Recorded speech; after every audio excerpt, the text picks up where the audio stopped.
the Badlands. Explain those Badlands. That's a hell of a name.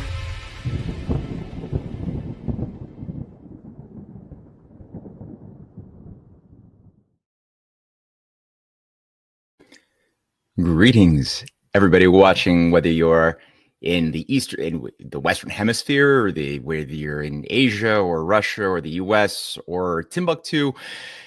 Good morning, good evening, and good afternoon. And I'm really excited for tonight's show, but I also have a little bit of a word of disclaimer for those tuning in right now who are looking forward to watching The Hidden Hand Behind UFOs, episode 4, the Roswell, the story of Roswell and the making of a legend, which we're going to be doing some critical thinking, some very rare critical thinking. But the word of disclaimer is the following. I live very close to Montreal, as many of you know, and we are going through a crazy bad windstorm. And if the stream cuts out, I do apologize. There are forces beyond my control. However, I did put the link to watch the full film in the description box on Rumble. I'll do the same thing on YouTube, as I just discovered this is simultaneously also streaming on YouTube. So people can watch that there and share the video as well. It's a labor of love. As you know, Cynthia and I have been working on this series now for a couple of years. We still have another 5 or 6 episodes to tell the proper story or to do justice to this very important topic. And, you know, when you start getting into the question of what's the story with UFO disclosure, what's behind it? Is it really an authentic movement, a genuine movement that demands truth, that emerged authentically on its own? Or are there nefarious actors, subversive agencies that have been working behind the scenes to drive humanity, for lack of a better word, crazy over the course of multiple generations, and have been simultaneously setting the seeds for a new reset of culture around the world, around something highly artificial, highly controlled by a very, very top-down priesthood, which we should be able to identify if we use our proper faculties, and most importantly, pay attention to the anomalies, to the paradoxes. You know, we're told that these aliens have advanced technology, so advanced, in fact, on whatever planetary body or galaxy they emerged out of, so advanced is their culture and technology that they are able to break speed boundaries of light speed to get from point A to point B. And despite having this incredible technology, cannot seem to fly without crashing into every second hill near US military bases, principally, over the past 60 years. So what's up with that, right? That's an anomaly. The role of certain agencies or certain manuals, guidebooks written by figures like Carl Jung, who was working at the OSS on behalf of Allen Dulles during World War II and after World War II, advising him both on psychological warfare operations, utilizing all of his knowledge as a self-professed shamanic initiate of the Mithraic mysteries, as we went through in the previous episode, as well as a guidebook by Carl Jung on flying saucers, a modern myth, which did serve as a training manual and a guidebook to managing film scripts that were made into very popular movies that would surprise you if you looked into the influence of Jung and the Jungians in shaping such thinkers and scripts as we found with Star Wars, which we talked a little bit about last week, and that we go through a little bit in last week's film, episode 3. And that we will go in even more detail in a future episode. Episode 6, I believe, is where we'll really jump into it. But the question of these modern myths, these modern legends that have been infused into our popular culture, but that have also been working at the same time to set the tone and the tempo for blurring reality and fantasy, such that when congressional hearings, whether in Washington or in Ottawa or in the European Union or in Mexico, as has been the case, begin to occur, funded by a lot of these billionaires who are also part of the same machinery that drove the USA into a self-mutilating crisis of empire over the past 50, 60 years.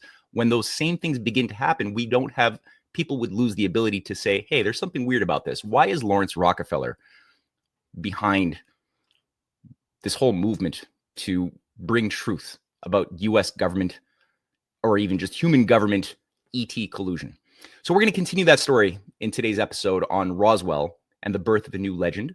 Before we do anything, though, we're going to listen to 2 sponsors, and then we're going to jump right into it. And then I'm asking everybody here, as always, think about some questions. Think about some comments as well that I could introduced into the live stream chat after the film is finished. And we'll have maybe 30 or 40 minutes to play around with ideas on that level if people want. So let me look at what's the first sponsor for today. I think it's Benson Honey Farms. So let's play it.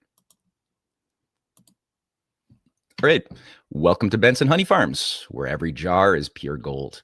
Benson Honey is excited to be back on Badlands Media with their latest 2025 honey harvest straight from their farm in Nebraska. While they've been busy working to improve our state politics from the ground up, they never forgot the importance of sharing the best honey around. Did you know honey isn't just a sweet treat? It's nature's medicine. Perfect for alleviating allergies, soothing upset stomachs, or as a delicious natural sweetener for baking, Benson Honey is never heated, ensuring you receive it in its pure raw form full of natural goodness. At Benson Honey Farm, quality and purity is top priority, and they've committed to providing the finest honey from hive to home. Join the supportive community and enjoy a special offer. Visit badlandsmedia.tv/honey and use promo code Badlands for 15% off your purchase. Benson Honey Farms. Savor the authentic taste of Nebraska and support this American first business. Follow on Facebook at Benson Honey Farms. All right, that was Benson Honey Farms. Now, let's just quickly we got one more from, here we are, from Conscious Strength. Maha yourself with supplements that don't suck from Conscious Strength. Founded by Badlands' very own Jordan Sather in 2019, Conscious Strength products are made in America and won't break your bank, unlike other online brands.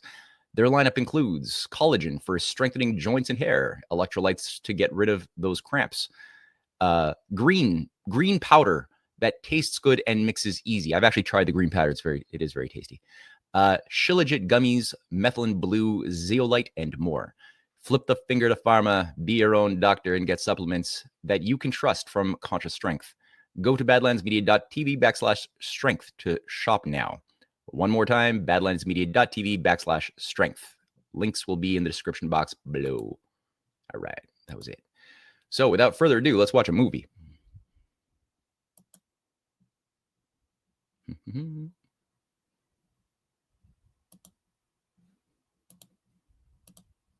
Greetings, and thank you for joining me for episode 4 of The Hidden Hand Behind UFOs. You are about to embark upon a journey of discovery which I hope will expand the limits of your imagination and possibly liberate you from certain misconceptions about the nature of humanity, UFOs, and even certain conspiracies which may be limiting your potential to think, understand, and to solve the problems within our crisis-ridden world.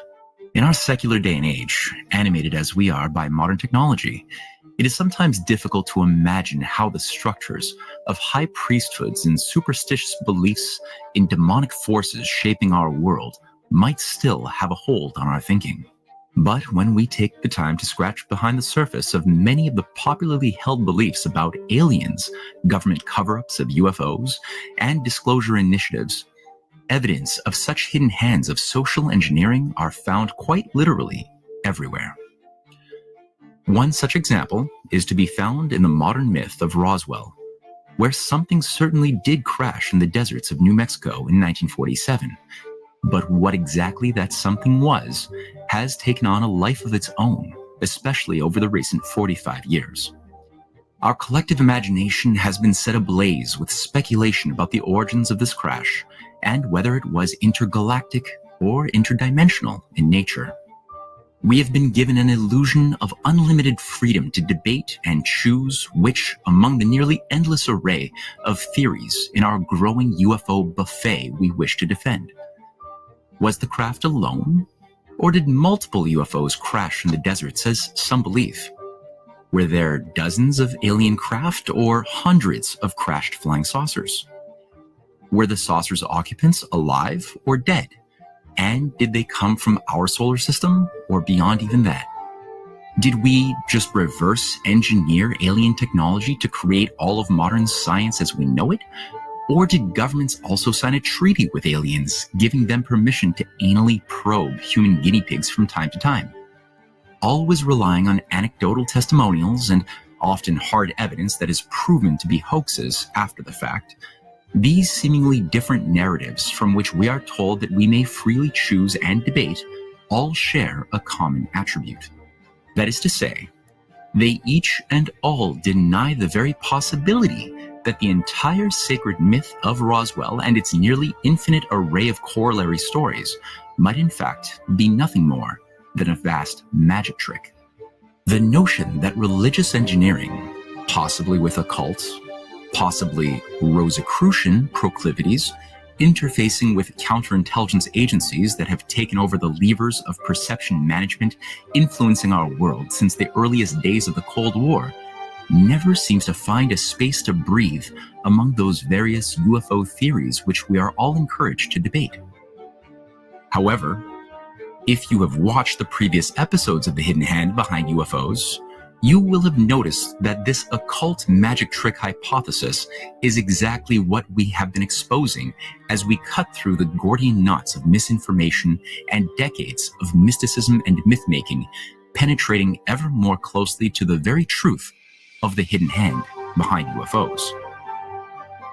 I am also keenly aware that this hypothesis may be distasteful for some viewers who have found a sort of religious solace in the story of alien forces controlling our destiny. Some may find comfort in this notion, even finding within the alien gods hypothesis a satisfying substitute for religion, which once had a monopoly over such questions as why we exist, who created human life, and what is there beyond death. However, I contend that this desire to embrace what is quickly becoming a new world religion is a mistake we shouldn't allow ourselves to make so easily if a simpler, albeit troubling explanation can provide a thorough account for the phenomenon of the Roswell incident specifically and alien disclosure more broadly. We hope that you enjoy the following film, Roswell and the Birth of a New Legend. And we hope that you approach it with an open mind and prepare yourselves for the possibility that the same forces which murdered President John F. Kennedy, transformed the USA from a republic into an empire, and which converted our society into a post-industrial hellscape, are also shaping many dominant beliefs about UFOs and UFO disclosure today.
In recent years, fascination with UFO government collusion has morphed from a niche interest reserved for fringe conspiracy theorists and ET conference attendees into something approximating a modern religion. While the subject of UFOs has typically occupied a place in the collective imagination and provided fuel for entertainment, it now appears that extremely powerful forces shaping mainstream media and government want as many people as possible to believe in aliens right now. From congressional hearings to dozens of whistleblower testimonies and whole channels such as the Sci-Fi Channel, Gaia Network, and History Channel going full ET disclosure, it appears that it is only a matter of time before officials within the US government announced that ETs have been colluding with government agencies for decades. Amidst all of the stories of crashed flying saucers, reverse-engineered alien technology, and supposed treaties with alien races, one thing remains a constant theme. Aliens are with us. They traveled from either far-off galaxies using advanced technology or jumped from another dimension into ours. And they are bad drivers. Before we can appreciate the origins of this modern myth, it will be useful to review the figure of Lawrence Rockefeller and something that happened in 1992.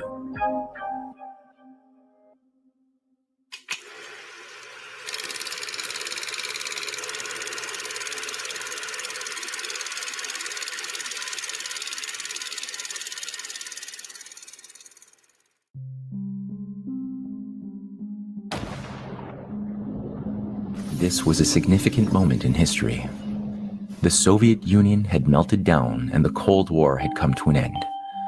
The US launched wars in the Middle East were just beginning as a new enemy dubbed Islamist terrorism was being created to fill the vacuum of the Soviet communists. Nation-states were coming undone as NAFTA and the European Union were coming into being, which gave private corporations and unelected technocrats more power than elected governments of the transatlantic. Some had called this moment the New World Order, and others called it the end of history. When we are successful, and we will be, we have a real chance at this New World Order. It was also the year that Lawrence Rockefeller, who played such a key role in bringing about this New World Order since the earliest days of World War II, founded the Disclosure Initiative, alongside his niece, Anna Bartley, then chairwoman of the Rockefeller Brothers Fund.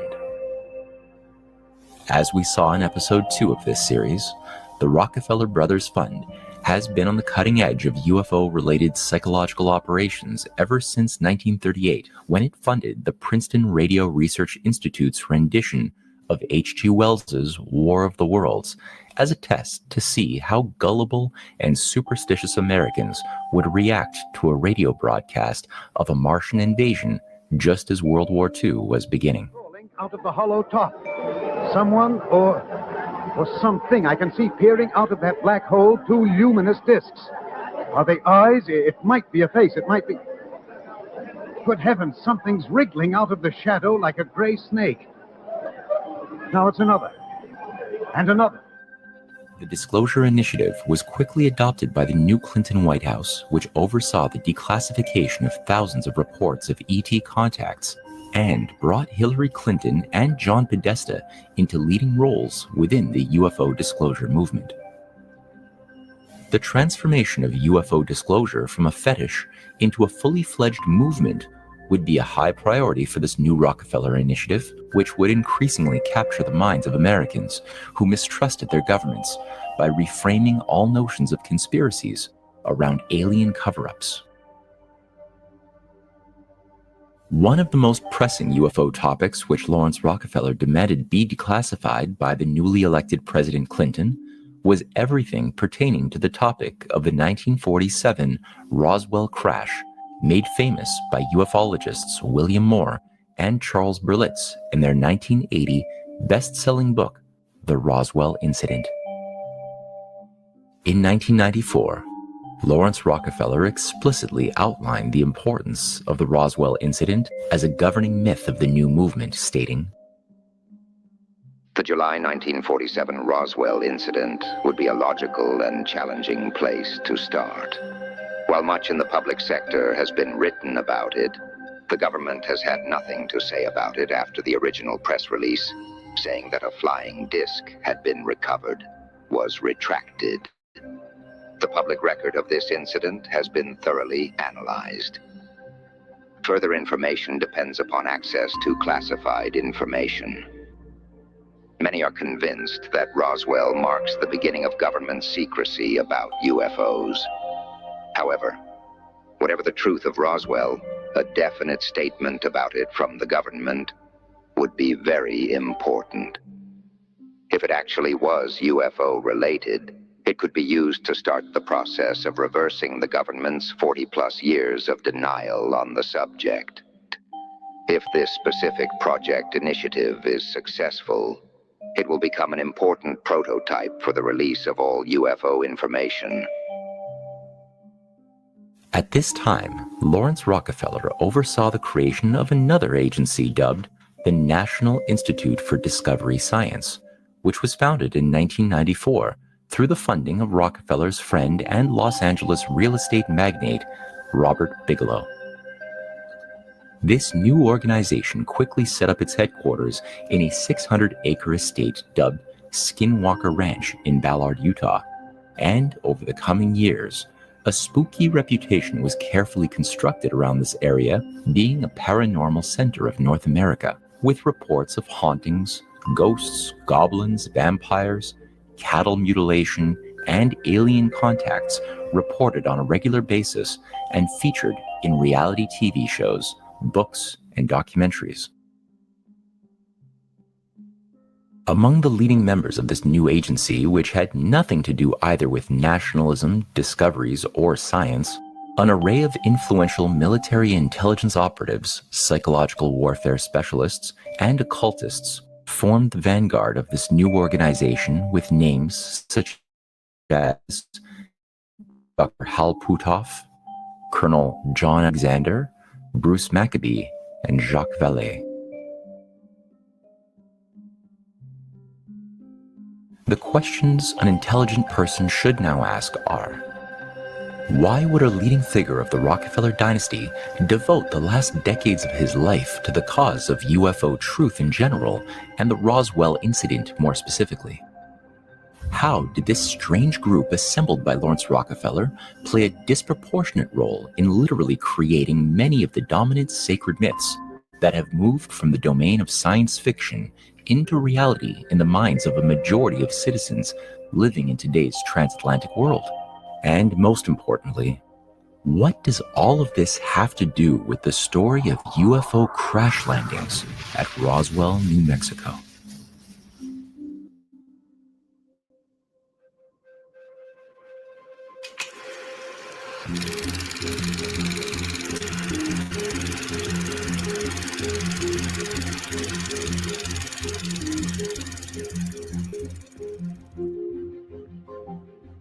Before answering this question, we must first identify the two separate Roswell incidents.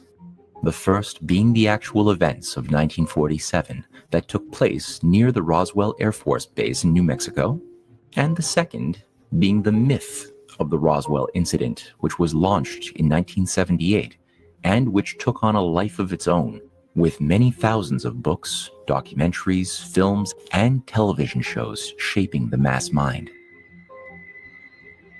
As the story goes, sometime between July 2nd and July 4th of 1947, a strange aircraft crashed near the Foster Ranch in south-central New Mexico.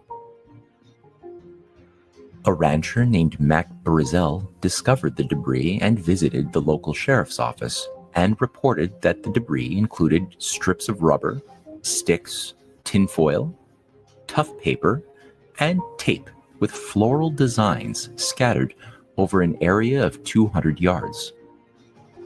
According to original reports then filed at the Roswell Air Base, when the debris was gathered up, the tinfoil, paper, tape, and sticks made a bundle about 3 feet long and 7 or 8 inches thick, while the rubber made a bundle of about 18 or 20 inches long and about 8 inches thick. In all, it was estimated that the entire lot would have weighed maybe 5 pounds. On July 8, 1947, Walter Haut, the public information officer at Roswell Army Airfield, released a press release drafted on the Air Force memo written by Roswell intelligence officer Jesse Marcel, which asserted that a flying disc had been picked up from the site which had crashed on a ranch in the Roswell area.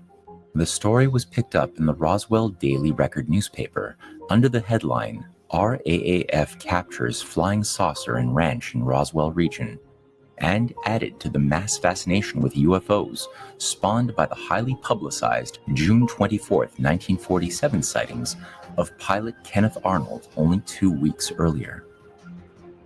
This would be the final and only official press release from the US Army which made any reference to a flying disc. After this point, the Air Force distanced itself from this claim and asserted that the official cause of the incident was a failed weather balloon. Assuming that Lieutenant Colonel Jesse Marcel was not lying, since his was the only actual testimony of a flying disc ever provided by an eyewitness, the most probable explanation for a crashed disc at this location and time would involve the failure of one of the newly co-opted flying discs acquired as the spoils of victory against the Axis powers after World War II. As discussed in Episode 3 of this series, whether it was the Horton flying disc examined at Area 51 or another one of the devices tied to the Peenemünde aerospace program acquired by Americans remains to be seen. The top-secret experimental airbase in Alamogordo, only a few miles from the crash site at Roswell, is likely the source of the object that crash-landed at the Foster Ranch. Whether it was a flying disc or whether it was a weather balloon associated with the secretive Project Mogul operating out of the Alamogordo Air Base during this period, which is the current official position of the Pentagon, one thing was certain. During the height of Cold War secrecy, no one was going to talk about it, and the story of a weather balloon remained the sole explanation in official records for 30 more years.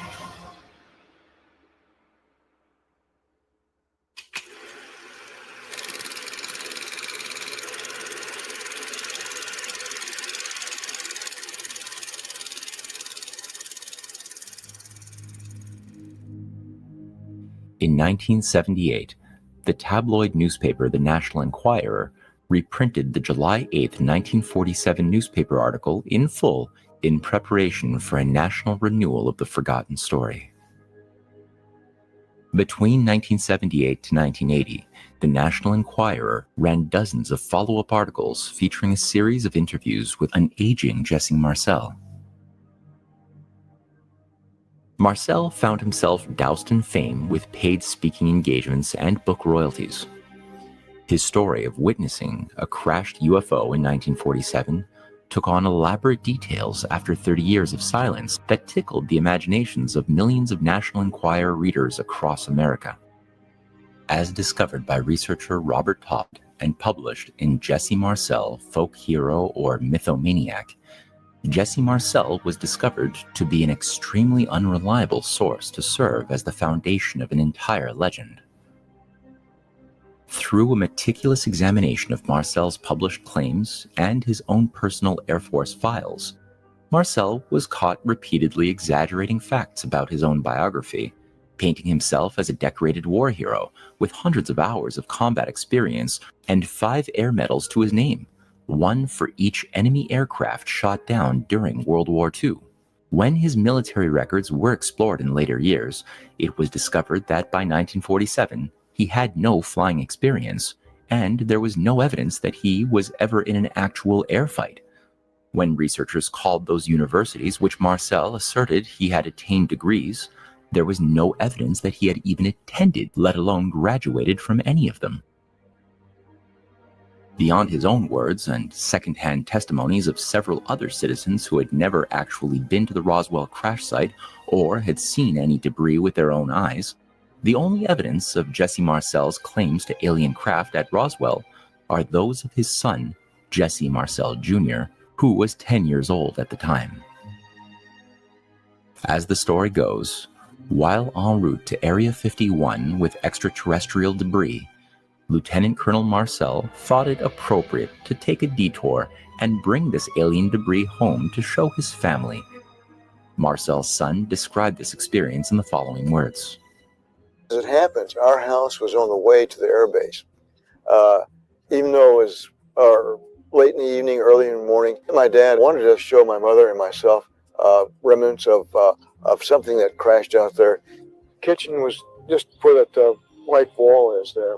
He had pre-positioned material on the kitchen floor, And he got my mother and myself up to look at this. I think my mother was up first, though. So I walked into the kitchen, and I saw all this junk on the floor. I thought, what in the world is he doing, getting me up at this ungodly hour? So anyway, he says, look at this. Again, I think he used the words flying saucer in connection with the debris. Why an elite Air Force intelligence war hero as Jesse Marcel would take extraterrestrial debris home to allow his children and wife to play with such potentially dangerous off-world material before bringing it to Area 51 must remain a question for the ages. But the reliability of testimonies didn't really matter at this time, as the public had become exceedingly disillusioned and cynical of all things government, and desperately wanted something to believe in which both satisfied a deep spiritual need while also acknowledging vast government corruption. Unlike in the 1940s, the minds of American citizens of the 1970s were far more prepared to believe in stories of UFO cover-ups, as the Vietnam War, public revelations of MKUltra, and CIA-sanctioned assassinations had all just recently come to public light. Widely watched films like Aliens, Steven Spielberg's Close Encounters of the Third Kind, and Star Wars had also prepared the minds of Americans to hunger for more stories of ET government cover-ups of alien contact.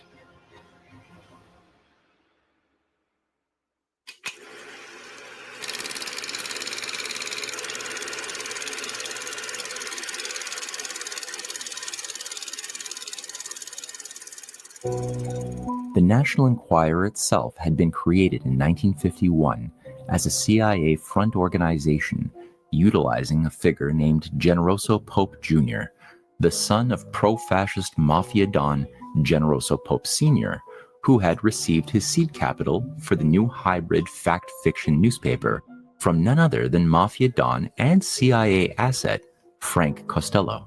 Generoso Pope Sr. was an extremely well-placed mafia boss who was close friends with Time magazine's Henry Luce, and, using his United Fruit holdings, played a major role in CIA power projection into Latin American nations. Like Luce, Pope Sr. was a fervent pro-fascist prior to World War II, and after World War II became a leading advocate of American imperialism in a crusade against communism. Instead of continuing the family business in the realm of organized crime, Generoso Pope Jr. was given a different assignment.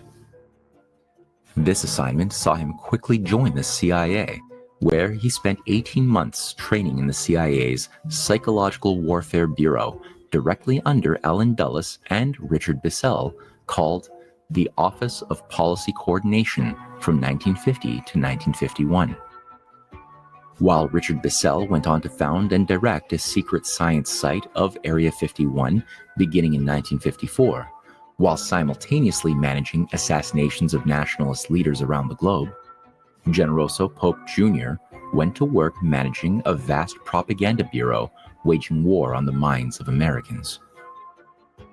Once he had mastered the dark arts of psychological warfare and perception management under the guiding hand of Allen Dulles and Richard Bissell, both of whom would soon be fired by President Kennedy, Pope Jr. was tasked with driving the American population into deeper insanity through the National Enquirer.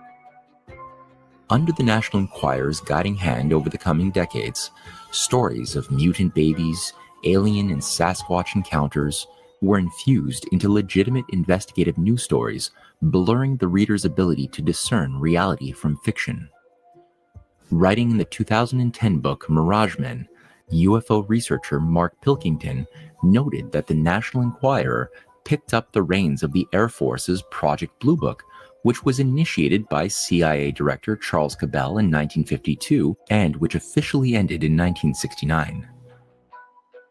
Pilkington writes that during the year 1974, the Enquirer set up a blue ribbon panel on UFOs in conjunction with civilian research organizations, APRO, and the National Investigations Committee on Aerial Phenomena, NICAP, and scientists including J. Allen Hynek.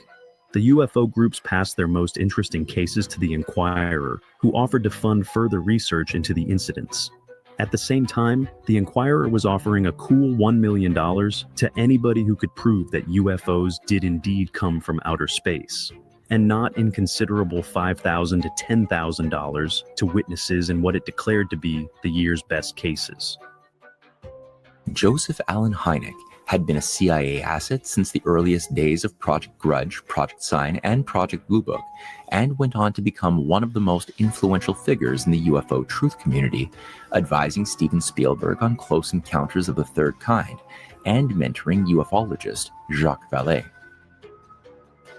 Hynek was also a self-identified Rosicrucian occultist and set up an international invisible college of mystics masquerading as scientists in the 1960s, all obsessed with bringing about a reset of civilization around a new UFO religion.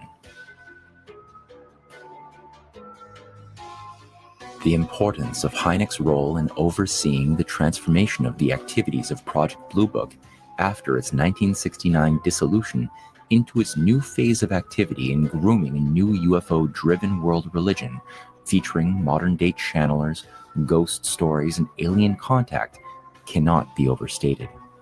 Fortunes ranging from thousands to millions of dollars were promised to citizens across the USA who could come up with the most convincing stories and evidence of alien contact, and with generous financial rewards in mind, much incentive was given to a new industry of hoaxsters who would try anything to generate photos and artifacts that would convince expert panelists of the reality of ETs.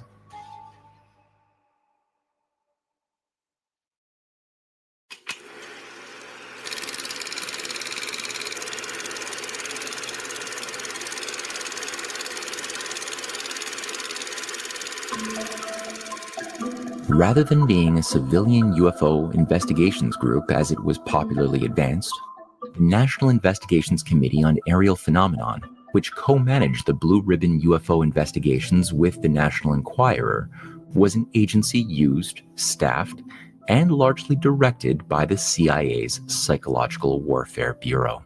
Founded in 1956, the NICAP, the National Investigations Committee on Aerial Phenomenon, was itself a CIA-run operation from its start, with a former CIA director, Roscoe H. Hillenkoetter, acting as chairman of the Board of Governors.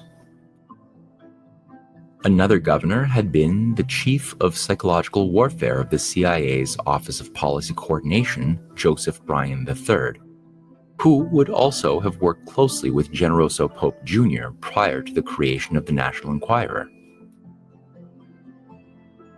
As declassified FBI files released in 2019 demonstrated, Bryan directly participated in a 1953 meeting of the U.S. Attorney General's office, attended by none other than the FBI's J. Edgar Hoover and CIA's Allen Dulles, where the topic of brainwashing was discussed. Among the declassified files released by FOIA requests, the topic of truth serums came up extensively. Today, we now know that the CIA's efforts to create a truth serum led directly to the development of LSD-25, among an array of other psychedelics which went on to play a major role in the social engineering of the baby boomer paradigm shift of the 1960s. Other CIA agents running the NICAP included Nicolas de Rochefort, who had been a Russian émigré, scriptwriter for Voice of America, and member of the CIA's Psychological Warfare staff. Yet another influential NICAP member was C.D. Jackson, co-creator of the Psychological Warfare Bureau at the OSS, close confidant of Henry Luce, and managing director of Time Life magazine during the Cold War. In 1954, Jackson worked with unreconstructed elite Nazi Prince Bernhard of the Netherlands in setting up the Bilderberg Group, working closely with the Rockefeller brothers and Henry Kissinger along the way. In 1963, C.D. Jackson purchased the infamous Zapruder film, proving that the bullet that murdered John F. Kennedy could only have struck from the front and not from behind him, and that the president was shot from numerous angles. As only a true agent of black operations could do, Jackson promptly locked the film in the vault of Time Life, where it was suppressed and nearly forgotten for 5 years. After the 1978 National Enquirer launched the rebranding campaign of Roswell, an array of widely published interviews and books was planned to revive the forgotten story, but now recolored with juicy details and creative writing that would transform it into the foundation of a new sacred lore for humanity.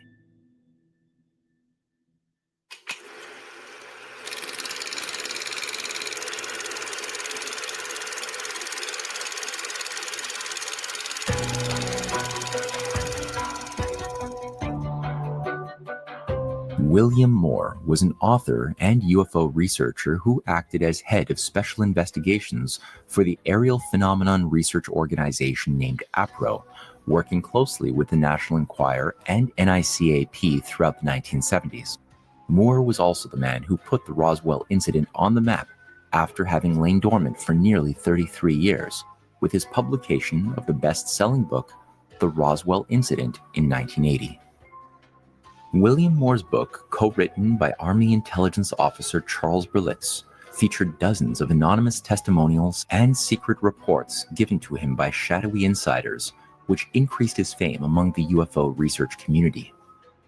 These insiders, led by Moore's principal contact, codenamed Falcon, and later revealed to be Air Force intelligence agent Richard Doty, provided juicy information to Moore which purported to shed light on the flying saucer which crashed at Roswell, killing the alien pilots in 1947.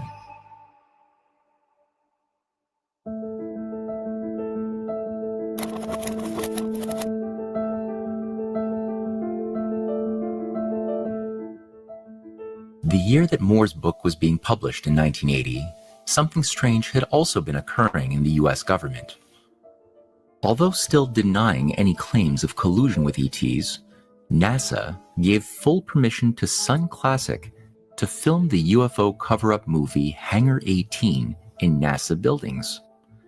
The fact that NASA, a government agency, would allow the filming of a movie which portrayed the US government as a nefarious organization during the Cold War seems starkly out of character and implies a subversive agency even then exerting influence within NASA itself. Within the film, a group of investigators stumble on a vast government conspiracy to hide not only the crashed alien spaceship at Area 51, but additionally promotes the narrative that those same alien beings created the human race itself using a DNA manipulation of monkeys and aliens. It should be noted that while Hangar 18 was bankrolled by Patrick Frawley Jr., a leading knight of the Sovereign Order of Malta, the Sun Classic Film Company itself was owned by leading members of the Church of Latter-day Saints, who all happened to believe that Jesus and God were two independent alien beings who live physically on other planets outside of our own solar system.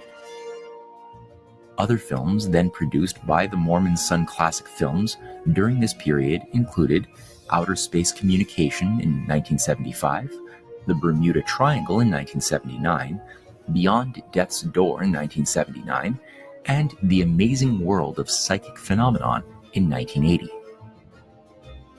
William Moore's co-author Charles Berlitz had made his foray into the world of creative writing with his first book, The Bermuda Triangle, in early 1979, which inspired the Mormon-funded film of the same name.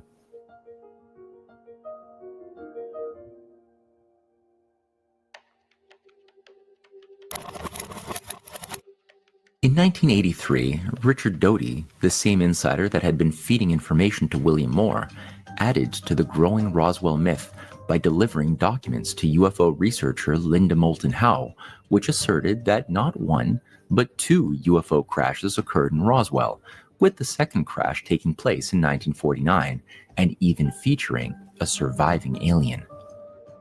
The naive Moulton Howe was told that this surviving ET was taken to Los Alamos, where it died in 1952.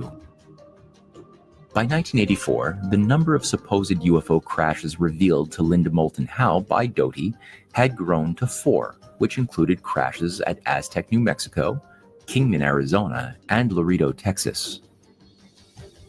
Following this theme, numerous additions were grafted onto the core Roswell meta-narrative across ensuing years, growing into an elaborate complex space opera featuring hundreds of alleged UFO crashes and tales of dozens, if not hundreds, of diverse alien races. This included the infamous forgeries known as the Majestic 12 documents, released by government insiders and popularized by William Moore in 1987.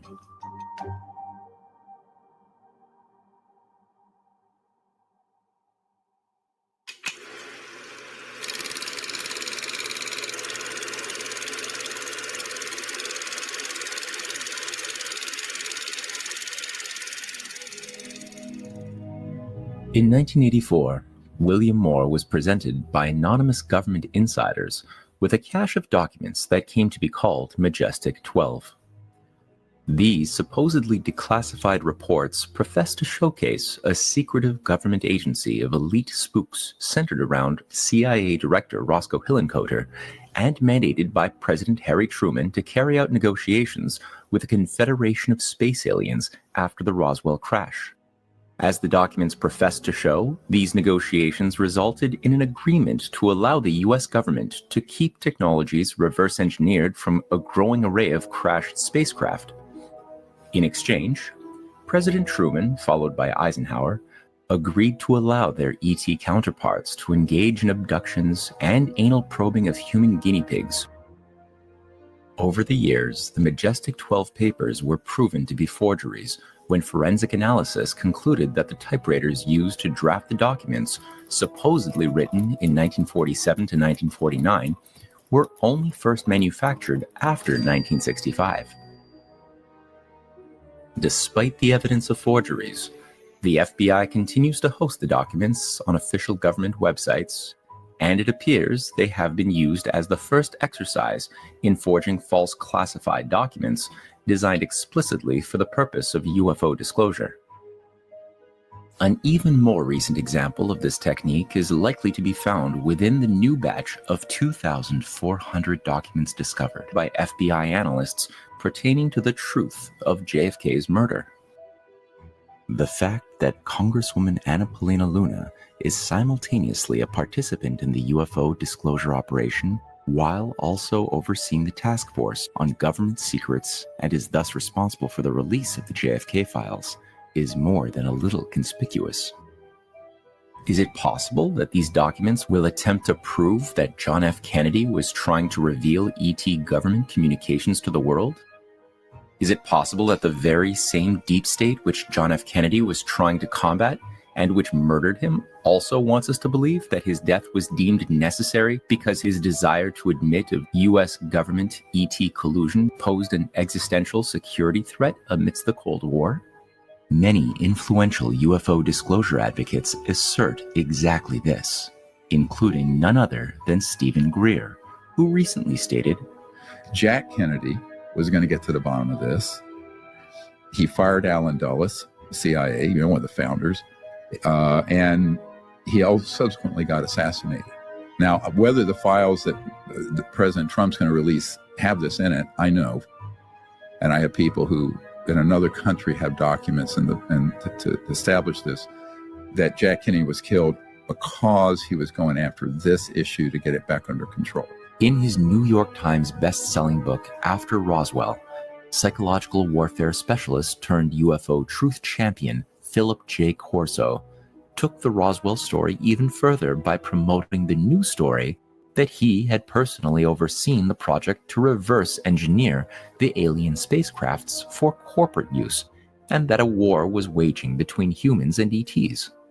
In his book, Corso maintained the absurd notion that those beings who had created technologies capable of traveling beyond light speed were yet incapable of navigating within Earth's atmosphere without periodically crashing into rocks and deserts, and were also deathly afraid of human-made missiles.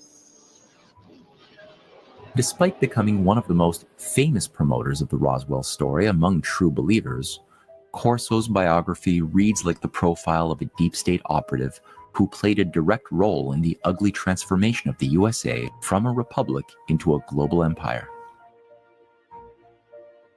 Having risen to the position of chief of counterintelligence in Rome during World War II, Corso became integral in the positioning of unreconstructed Nazis surrounding Reinhard Gehlen into positions of control over Europe and especially West Germany during the Cold War. When JFK was murdered in 1963, it was Corso who directly managed the narrative that the KGB carried out the killing using Lee Harvey Oswald as a disposable asset, which conveniently neglected the actual role of the CIA. Like Allen Dulles and the top brass of both the FBI and Nazi SS, Philip J. Corso was also a member of the Sovereign Military Order of Malta, a subversive Gnostic Crusader order founded in the 11th century, which has promoted religious wars for 1,000 years. Like its sister agency, the Knights Templar, the Knights of Malta utilize an esoteric and exoteric system of belief for those uninitiated and initiated into its anti-human and anti-Christian inner beliefs and purpose. When John F. Kennedy fought to take down the CIA, he also sought to bring about a policy of cooperation with other nations and cultures around large-scale infrastructure, science, and cooperation. Something which those Knights of Malta, such as Gehlen, Allen Dulles, Richard Bissell, and Corso, found intolerable.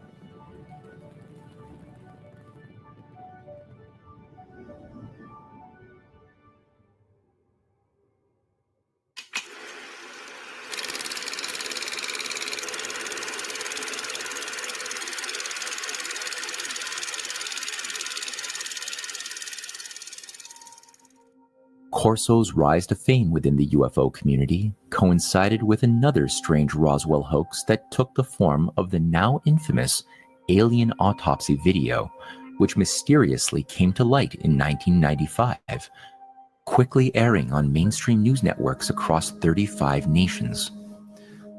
The 18-minute video professed to showcase several masked government researchers dissecting a recently deceased alien who had crashed at Roswell, and created a firestorm of interest in alien contact across the Western world, leaving a permanent mark on popular culture. Despite still being treated as an authentic proof of the Roswell mythos and the government reverse engineering of spacecraft, the actual creator of the film itself, Spiros Milaris, a BBC-affiliated real-life magician and performer, admitted that the famous footage was a hoax.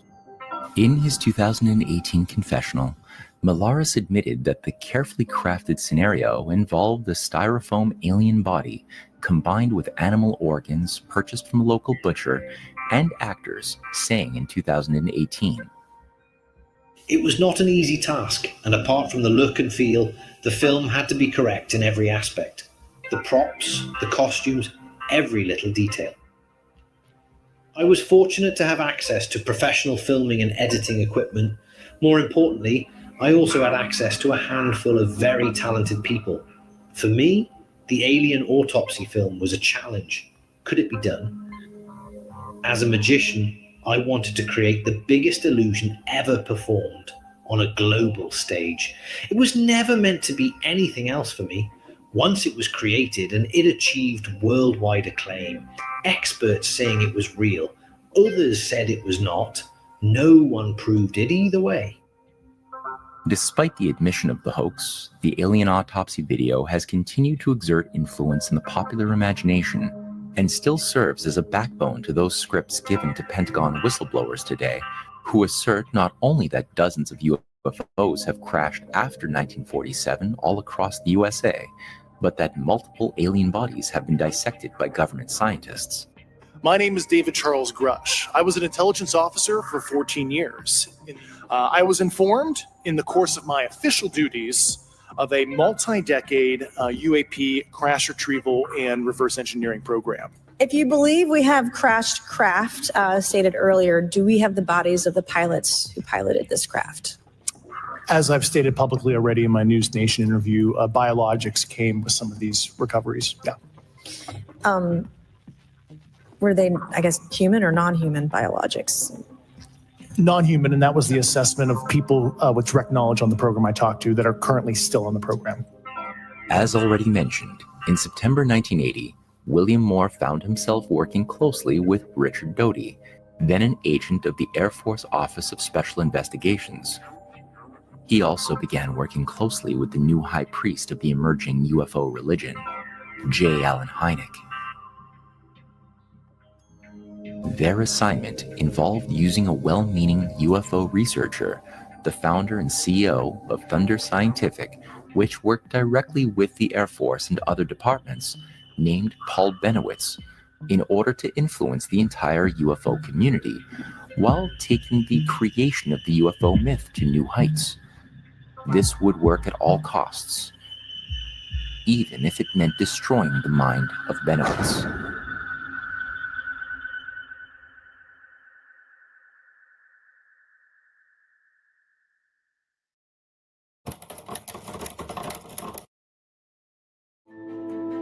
Paul Bennewitz had been an ingenious technological entrepreneur who lived and worked near the Kirtland Air Force Base near Albuquerque, New Mexico.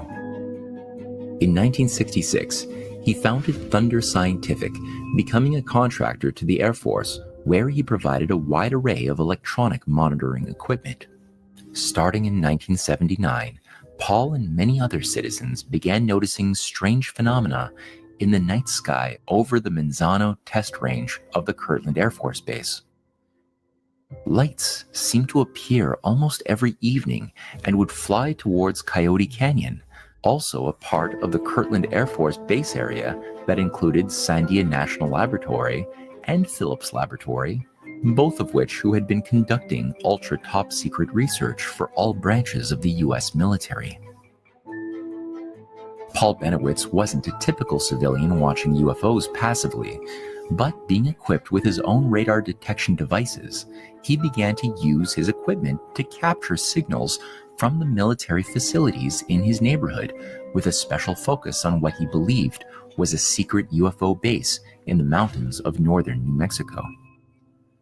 Bennewitz began reporting his observations to his contacts at the US Air Force Base, outlining his concerns. And rather than allay his fears by explaining that he was picking up classified government aircraft and to kindly ignore it, things turned very dark. It wasn't long before he began to interface with Air Force intelligence via Special Agent Richard Doty, starting in October 1980. Very soon thereafter, William Moore joined Doty as an influencer of Bennewitz, and being a celebrity in the UFO truth movement, Moore quickly had Bennewitz's trust, as both he and Doty began to feed Bennewitz information that had been supposedly leaked from government insiders about the connection between US military technology and the extraterrestrial forces who allowed humans to reverse engineer designs acquired at Roswell. Soon, none other than Joseph Allen Hynek of Project Blue Book fame entered the picture with a special new supercomputer capable of decoding alien signals as a special free gift for Paul Bennewitz, who by this time was becoming extremely paranoid, believing that ETs were preparing an invasion of Earth. The new computers worked like a charm at decrypting the signals being emitted from the supposed UFOs, and soon Bennewitz pieced together an elaborate conspiracy that read like something from a Hollywood film. In short, Bennewitz discovered that two types of aliens had invaded the USA after World War II, the peaceful whites and the evil grays. The whites were akin to the sort of Venusian Aryan super beings that had been described by theosophy-linked UFO cult leaders such as George Adamski and George Hunt Williamson in the early days of the Cold War. The Greys, he believed, were responsible for cattle mutilations and the abductions of humans that had been reported for years across the country, but had a treaty with the US government that allowed them to build a secret underground base on an Indian reservation near Dulce, New Mexico. Following a storyline straight out of a bad science fiction serial or a B-movie, the encryption software given to him by Hynek and the US government revealed to Bennewitz that aliens were about to break this treaty. Little did Bennewitz know that the decryption software given to him and those signals captured by his radar were all controlled by intelligence agents associated with the Kirtland Air Force Base. Since Bennewitz had become an extremely influential and loud voice among the UFO truth community, speaking frequently at conferences and publishing his many findings in UFO truth journals, his stories soon began streaming into the UFO disclosure movement, becoming part of the new mythologies of this emerging CIA-managed folklore. In a startling confession delivered to the Mutual UFO Network Convention in 1989, William Moore admitted that he was assigned by Air Force intelligence in order to spread disinformation into the UFO community, with a special focus on using Paul Bennewitz as a conduit. In early September 1980, I was approached by a well-placed individual within the intelligence community who claimed to be directly connected to a high-level government project dealing with UFOs. This individual, who subsequently came to be known as the Falcon, I knew I was being recruited. But at that point, I had no idea for what. Unfortunately, there was no UFO crash at Aztec, nor was there much truth to any of the other material supplied to this particular researcher, either at that meeting or during later encounters. To the best of my knowledge, it was all disinformation. Now you know the truth. Disinformation is a strange and bizarre game. Those who play it are completely aware that an operation's success is dependent upon dropping information upon a target or mark in such a way that the person will accept it as truth and will repeat and even defend it to others as if it were true. Once this has been accomplished, we certainly have a number of rude people in this audience. That's too bad. Those who want proof of how well the process works need only look around you. By 1984, Paul Bennewitz had been driven completely insane, having accused his wife of controlling the UFO plot to enslave humanity, and was soon committed to an asylum. For Richard Doty's part, he admitted in a 2005 interview to being a counterintelligence operative when he said, I was trained by the Central Intelligence Agency and the Defense Intelligence Agency. During my DIA career, I investigated unidentified flying object sightings throughout the southwestern part of the United States. We did conduct counterintelligence operations against people that were close to obtaining the truth about classified programs. Some might call the operations disinformation. Paul Bennewitz's story did not merely involve psychological manipulation of an individual or the simple spreading of disinformation into the UFO community, but even human experimentation and drugging. What compelled Bennewitz to plunge into his UFO obsession were the hundreds of testimonials of UFO abductees across the USA, which involved cases of human experimentation and drugging by malevolent aliens.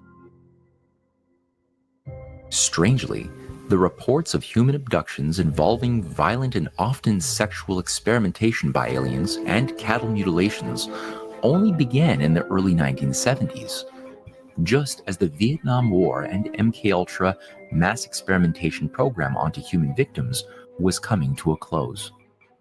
The question must be asked, was this the next phase in the domain of psychological warfare? As revealed in the 2013 film Mirage Men, based on the Mark Pilkington book of the same name, there is much evidence that points to human experimentation conducted on Paul himself, who, for several years, appears to have been repeatedly abducted from his home while sleeping, only to wake up hours later and miles away in forests with puncture wounds in his arms. Were the hundreds of accounts of alien experimentation on humans the consequence of malevolent greys, as Moore and Doty had Paul believe? Or can the hand of something more human be found here as well? Were those cases of animal mutilation, drugging, kidnapping, and sexual molestation of human victims simply perverse alien ghouls? Or did these sick experiments have more to do with the same MK-Ultra mind control experiments that may not have disappeared after 1975, contrary to popular belief? Why did Richard Doty and William Moore go to such lengths to use Paul Bennewitz and promote clear forgeries of UFO government collusion over the course of the 1980s? To answer these questions, it will be useful to look at an organization called the Aviary.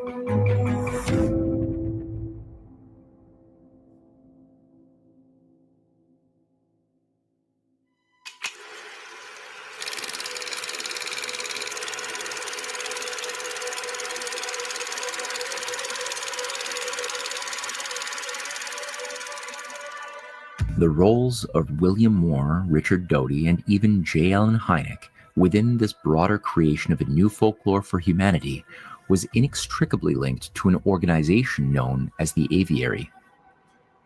Formed by disciples of J. Allen Hynek and forming many points of contact with both occult networks in the USA, as well as several members with a direct link to the assassination of John F. Kennedy, the Aviary represents one of the most important and overlooked controls of the entire UFO disclosure project in our modern times. Each member of this small group was assigned a code name representing various species of birds, and possibly involved a play on the earlier Operation Mockingbird project that saw the CIA infiltrate all major print and televised media during the Cold War, with the specific design of creating a false perception of reality for a gullible American population. Some notable members of the Aviary include Falcon, Sergeant Richard Doty, Special Agent of the Air Force Office of Special Investigations, assigned to handle Bennewitz, William Moore, and Linda Moulton Howe.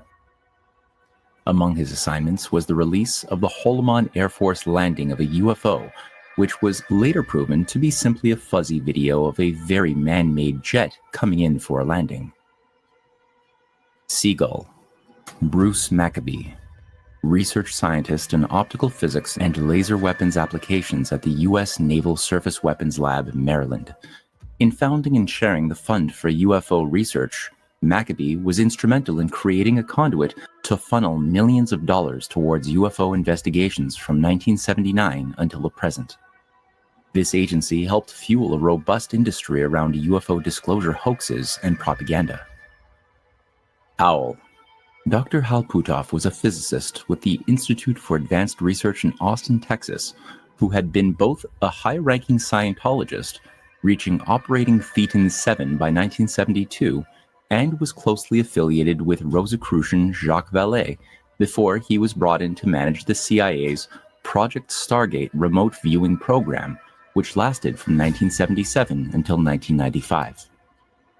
Project Stargate was run out of Fort Meade, Maryland, and included psychic spies such as Uri Geller, as well as many children, conditioned through trauma-based mind control. By all evidence, this program was an unbroken continuation of MK-Ultra beyond the formal closure of the CIA's first mind control program, which occurred in 1975.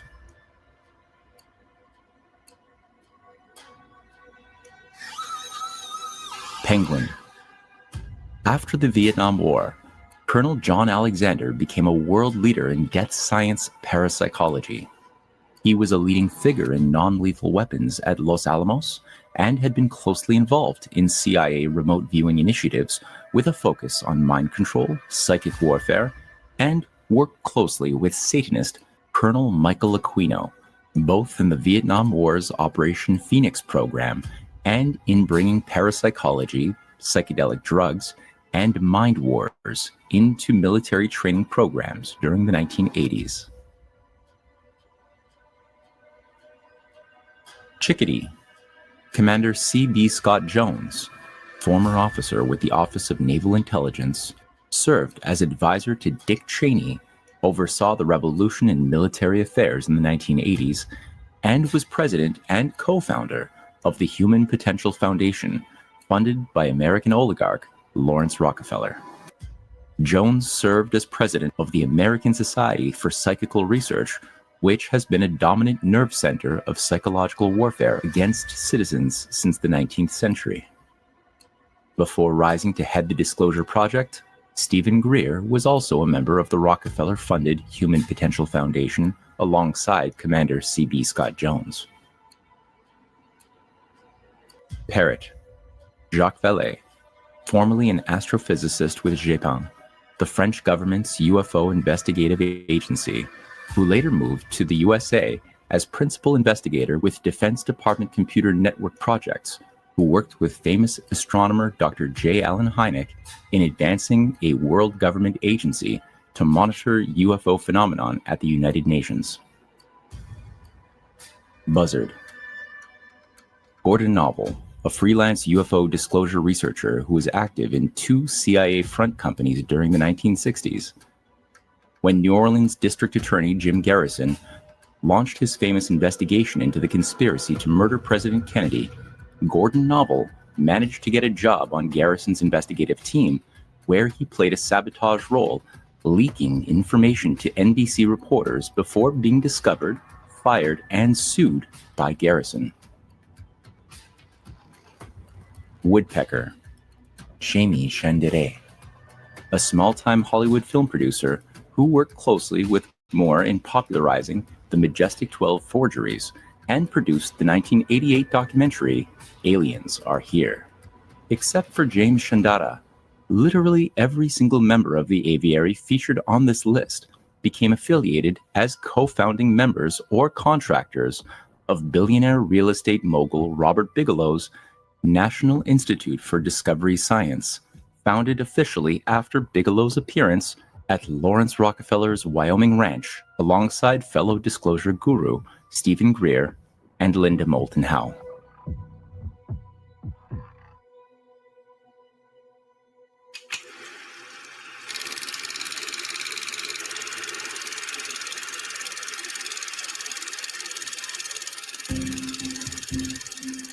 Within Bigelow's National Institute for Discovery Science, the role of Dr. Harold E. Puthoff as co-founder of this organization gives us the clearest insight into the nature of this game.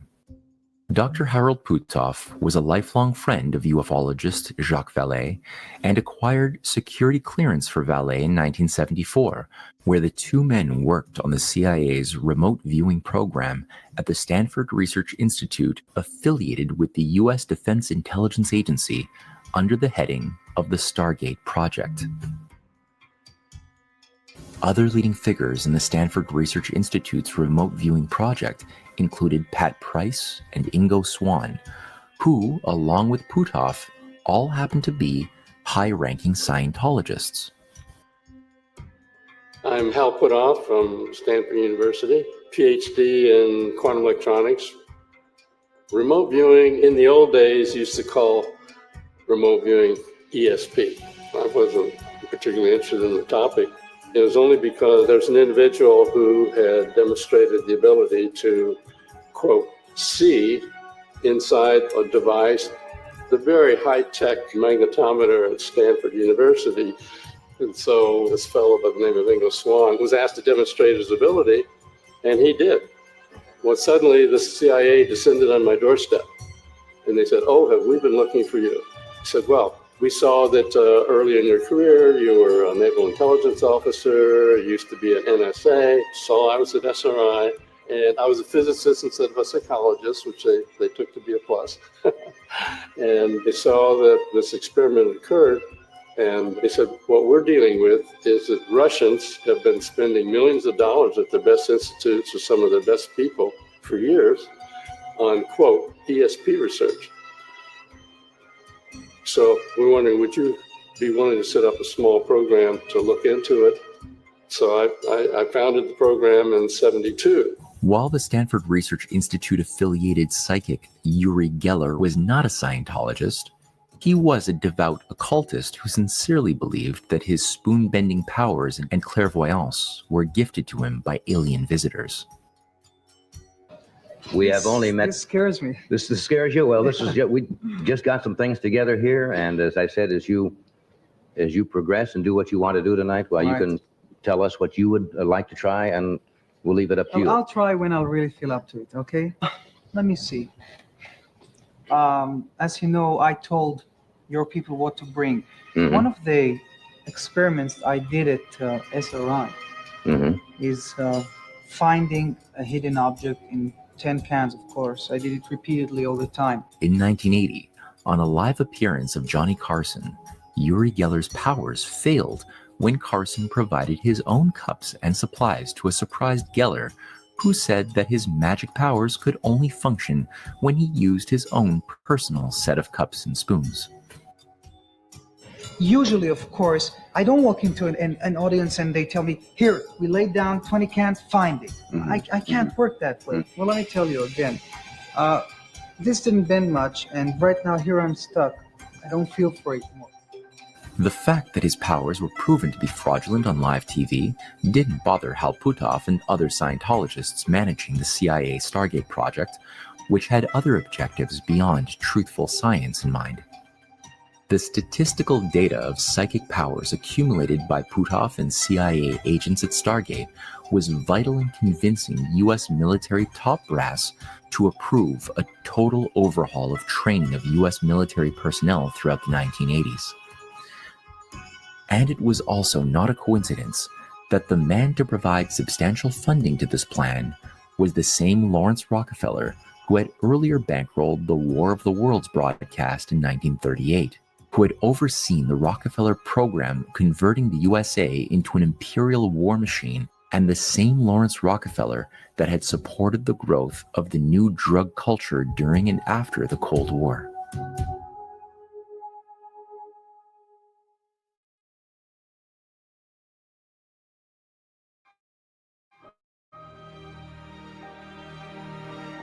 The choice of the term Stargate itself as a name was not a coincidence, and in the minds of those leading handlers of the remote viewing project was clearly tied to the notion that human-to-alien communication would be made possible through human guinea pigs that would develop Jedi mind powers of astral projection, clairvoyance, time traveling, and channeling, even transcending space and time, communicating to beings in other galaxies or dimensions. In 1984, Stargate experiments were carried out featuring elaborate and intrinsically unverifiable scenarios of Martian life over 1 million years ago using CIA remote viewer Joseph McMoneagle. This recently declassified study had all the markings of a hoax, which involved a CIA remote viewer commissioned to describe details of a location contained in an envelope which he was only permitted to touch. After being given only mysterious coordinates and asked to imagine the content within the envelope, McMoneagle elaborately detailed an advanced civilization featuring pyramids, obelisks, and tall, strange beings. When the envelope was opened, it was revealed that the location in the envelope was Mars, 1 million years ago. And just like that, yet another detail to the growing elaborate tapestry of the new sacred lore was created, again blurring Hollywood films and reality in the minds of a target audience. The obsession with communicating with alien demons drove many of those like Jacques Vallée to build friendships with Satanists, with names such as Kenneth Anger, Anton LaVey, and Michael Aquino, while promoting a fusion of demonology, witchcraft, and ufology throughout his dozens of books. Vallée was himself a promoter of the concept that the modern internet, which he played a role in developing, was a self-thinking autonomous entity, not dissimilar from a demonic power, which he asserted was tied to psychic phenomena, alien contacts, and time travel. Countless young disciples of Vallée, such as Diane Pasulka, a major voice pushing UFO disclosure and demonology today, testifies that Vallée has encouraged initiates to explore Satanism in order to better understand the terrible beauty of ETs. The selection of the haunted Skinwalker Ranch in Ballard, Utah, as the headquarters of Bigelow's National Institute for Discovery Science may have also been connected to this fusion of Satanism and the new UFO religion. Although not actually showcasing any scientific evidence of paranormal activity, a vast hype was created at Skinwalker Ranch through reality TV shows, books, magazine articles, and documentaries, which amplified the lie that here was a zone of intense paranormal activity, cattle mutilation, spirit hauntings, werewolves, and alien visitations. Considering the relationship Scientologist founder L. Ron Hubbard had with U.S. Defense Intelligence, alongside fellow Satanist Jack Parsons, founder of Jet Propulsion Labs, and both members of Aleister Crowley's Ordo Templi Orientis, and considering Hubbard's devotion to writing hundreds of science fiction novels featuring aliens, which also became the basis of his own synthetic religion, it is noteworthy that Scientology and occult networks following Aleister Crowley's dark mission to literally reset human civilization have penetrated into the deepest echelons of the US government. It is also noteworthy that so many of those operatives and occult initiates that have penetrated the US government and leading intelligence agencies after World War II played such a direct role in murdering and covering up the murder of President John F. Kennedy. And it is extremely startling to take note that many of those inner initiates following Crowley's mandate to usher in a new age have also overseen the growth of a new modern legend around UFOs, which is quickly forming the basis of a new world religion.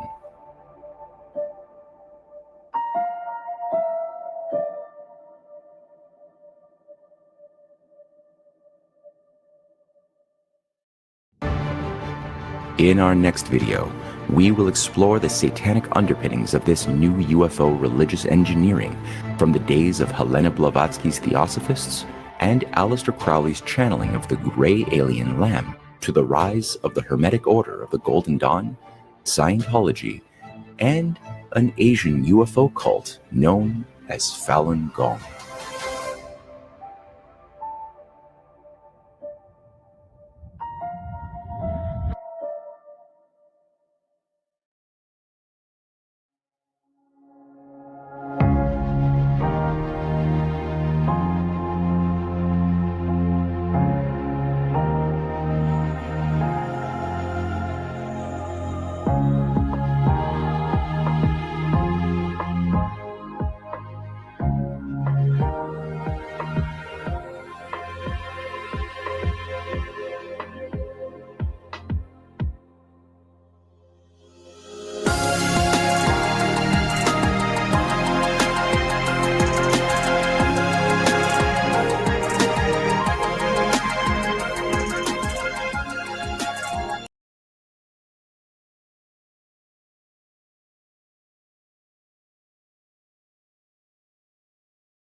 Well, that was a bit intense. I hope people enjoyed that. And a big shout out once again to Jason Dahl, our filmmaking genius friend who has helped make these essays and this research into extremely high-end multimedia productions. I'm just always bowled over when I see this thing. I didn't really have a chance, as I've already mentioned. I'm quite bad at this, keeping an eye on the comment section, but I'm going to take that opportunity now to scan through to see if there were any pressing thoughts or questions that might have hopped up while this film was playing. Somebody mentioned that the Church of Scientology's net worth is thought to be as much as $3 billion, all tax-free. Well, they did successfully achieve their goal of becoming a recognized religion, which did give them immense tax exemption status. That was a big victory in I think the 90s. I'm not too sure. So yeah, yep, that's true. That's true. But the connection also to Aleister Crowley is something that a lot of people haven't quite chewed on. There's sort of a tendency to think of L. Ron Hubbard, his work on Dianetics, and the weird Babylon sex magic operation that he was doing while he was part of the Ordo Templi Orientis in California with Jack Parsons and a couple of strange people who are tied to some Hollywood big names.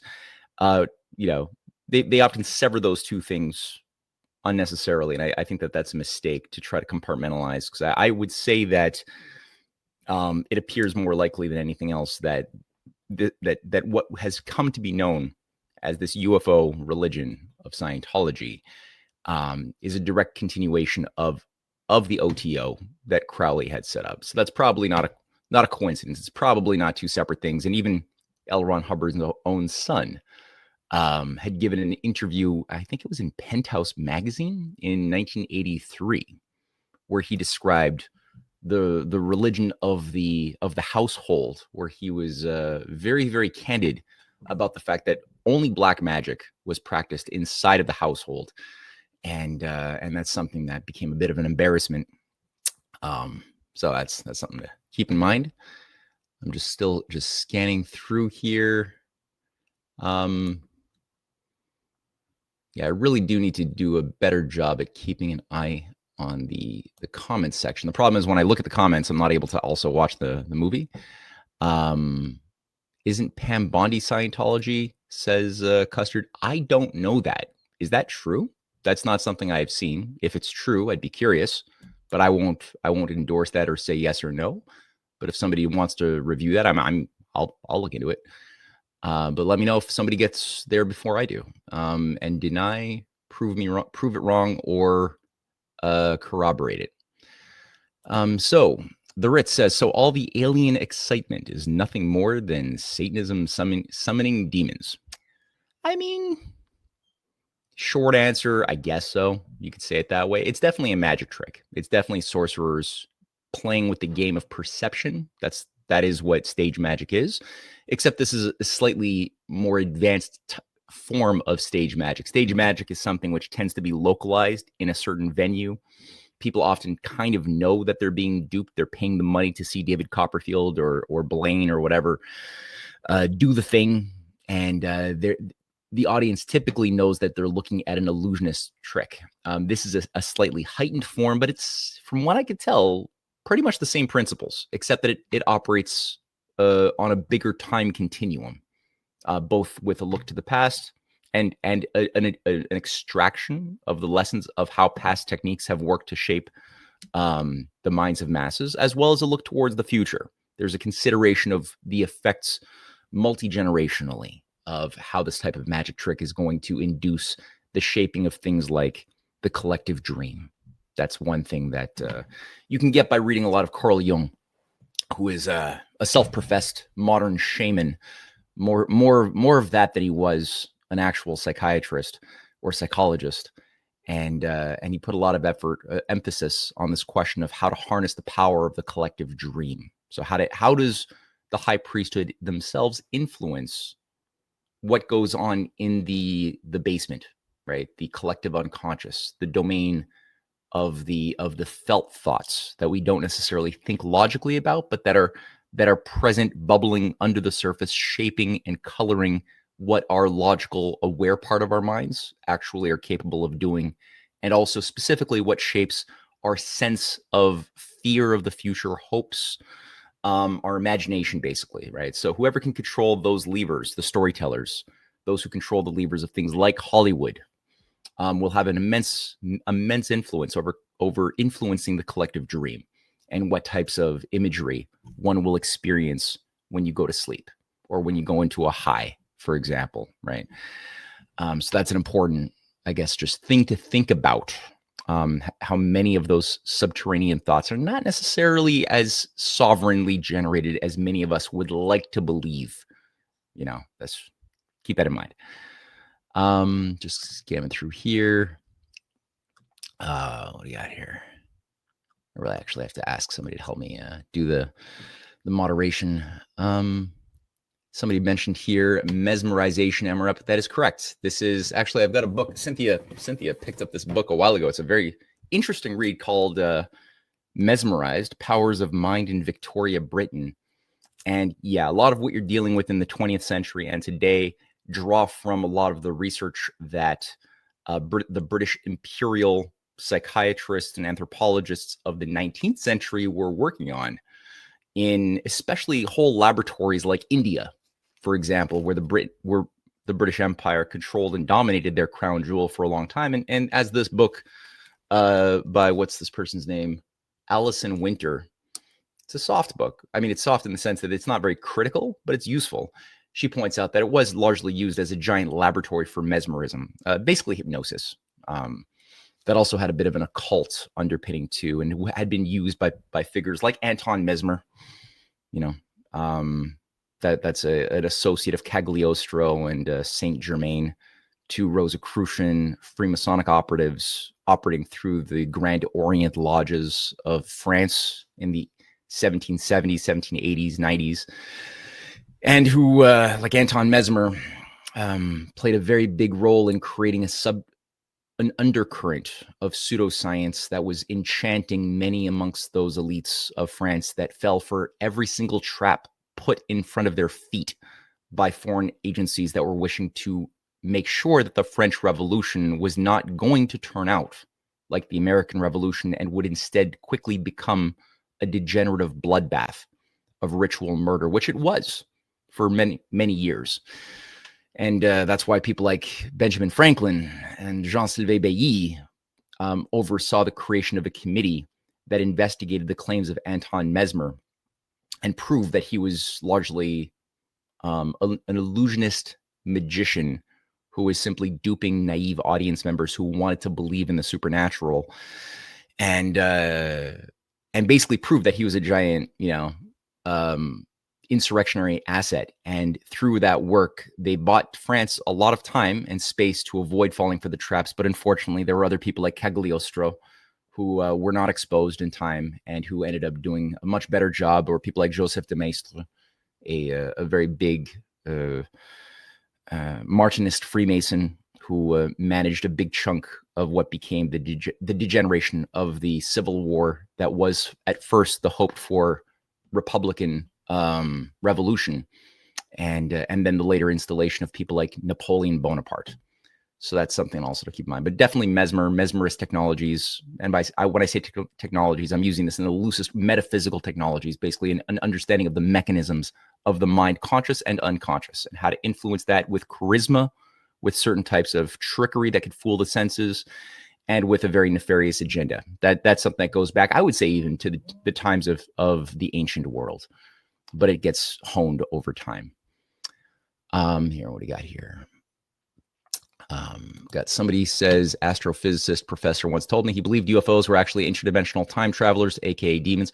Well, that's sort of why I brought up the issue of specifically, number one, Carl Jung, and then number two, his followers, J.L. and Hynek, and especially Jacques Vallée, and their peculiar association with Satanists like Anton LaVey or Kenneth Anger, and to name but a few, because the notion of interdimensional ETs, which is currently that's what's being pushed on by Anna Paulina Luna, by Tucker Carlson, by many of the influencers in today's zeitgeist. They're currently really, Joe Rogan, they're really pushing heavily, and I would say an almost concerted, coordinated fashion on this particular narrative of interdimensional aliens. This all originated with specifically Jacques Vallée's Passenger to Magonia, which is why I also put the time in this film, in the previous film, with Cynthia, to make a point that there is a Rosicrucian invisible college operation that Jacques Vallée was a part of, which is basically a movement of deception to make the false appear true. So I think that a lot of that, the language that we're using today, the concepts associated with the words that we use, has largely been created out of thin air by this network that have always had the intention of reviving a new kind of 21st century demonology to shape the superstitions of the new religious culture of the new millennium. So there is this hybridization of demons, angels, and aliens, that they've always been building in parallel in order to fuse them together. And I would say that what goes along with this, as Jacques Vallée also pioneered conceptually, was AI. To not treat AI as if you're just dealing with machine analysis that would be a facilitator or a tool to assist in human development, but rather to treat it or to frame it as though you're dealing with a self-conscious alien or a self-conscious demonic evolution, which will naturally want to destroy humanity as sort of like a new antichrist figure, unless we can stay relevant, as Elon Musk has put forth, by merging with said machines, or what Peter Thiel has also called for the merging of these things, which I would say is a giant set of fallacies layered on top of each other that, again, rely, I would say, on a lot of underbaked thinking. And all of these things, right? Time travel, ET, demons and angels, and AI gods are being intentionally fused together into a more concentrated tapestry. That's something that is happening. Whether people like it or not, that is happening. And it's happening in a variety of ways. From our Netflix programming, the shows that are being fed to us, that are being given a lot of money and endorsement by Edward Bernays' grandson or grandnephew, who is the CEO of Netflix, or any number of other CIA fronts that operate through Hollywood to provide for social engineering of the collective unconscious. So that's my take on it. And I think I would just encourage people to keep that hypothesis in mind when they're evaluating a lot of the narratives they're currently being fed, and that will increase in the coming weeks ahead. You know, Steven Spielberg, he's about to release a new film called The Disclosure Day in January 12th or something, very soon. And that's Steven Spielberg's entire life's mandate. One of his core gurus was J. Allen Hynek, as I mentioned in this film and in last week's film, who was the key figure who oversaw the Close Encounters of the Third Kind. He even played a small role in the movie. There was even a role played by or created by Spielberg for the character of Jacques Vallée, who's the French scientist in Close Encounters. E.T., the Extraterrestrial, was another Spielberg movie.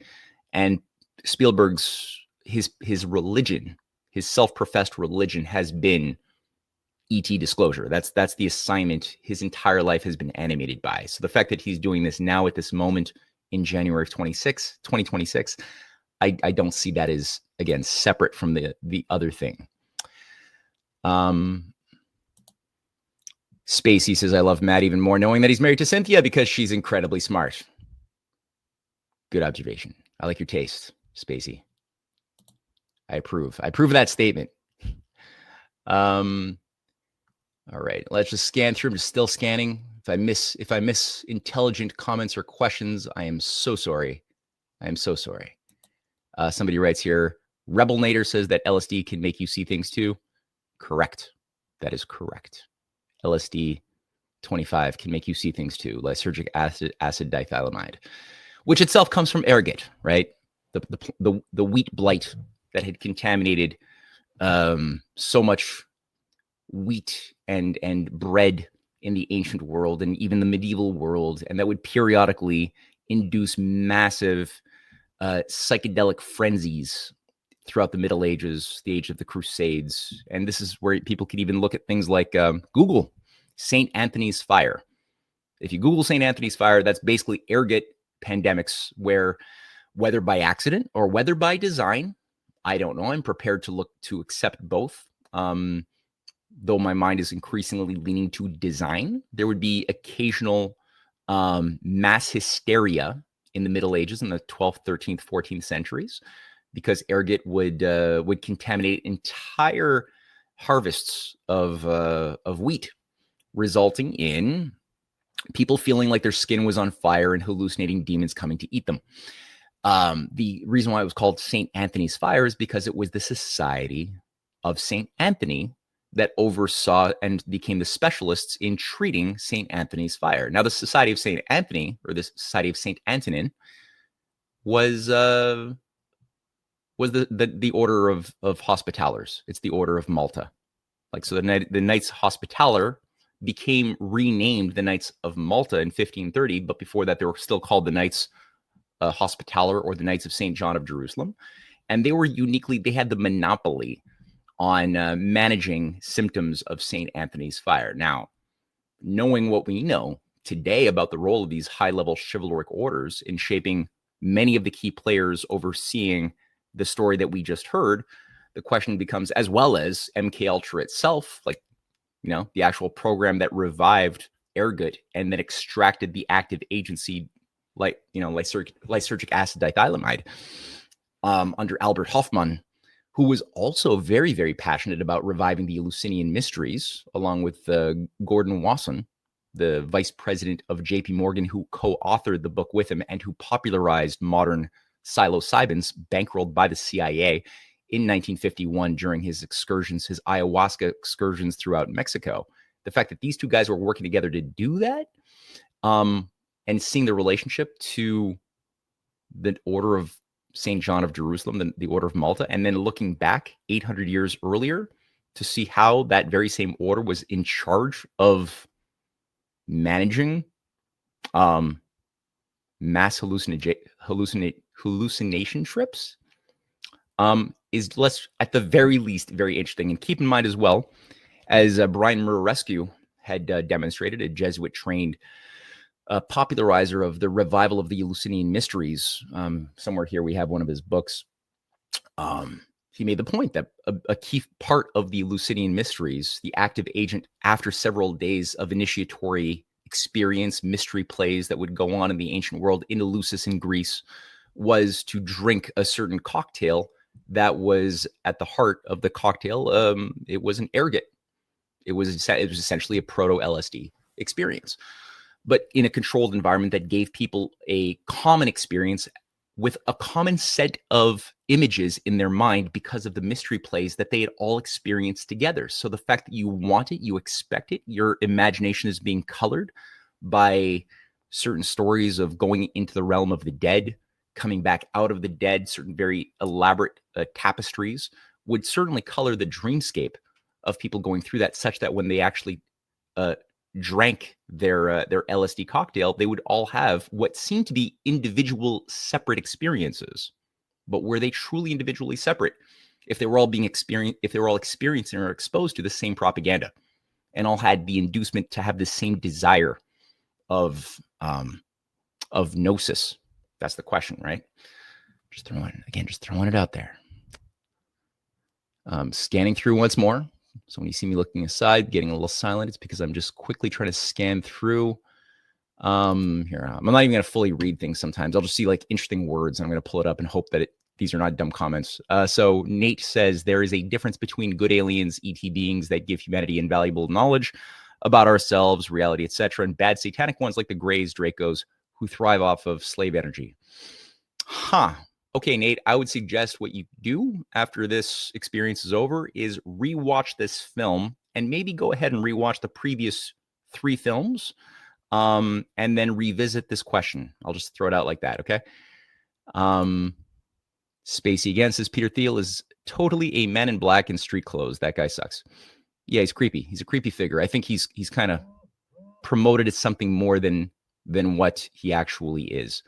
But also, when you look at Larry Ellison, right? That's another thing to keep in mind. When you think about what did Larry Ellison usher in, what did he celebrate as his big project? It's not just Oracle AI, but it's that Oracle AI is part of the new 21st century Project Stargate.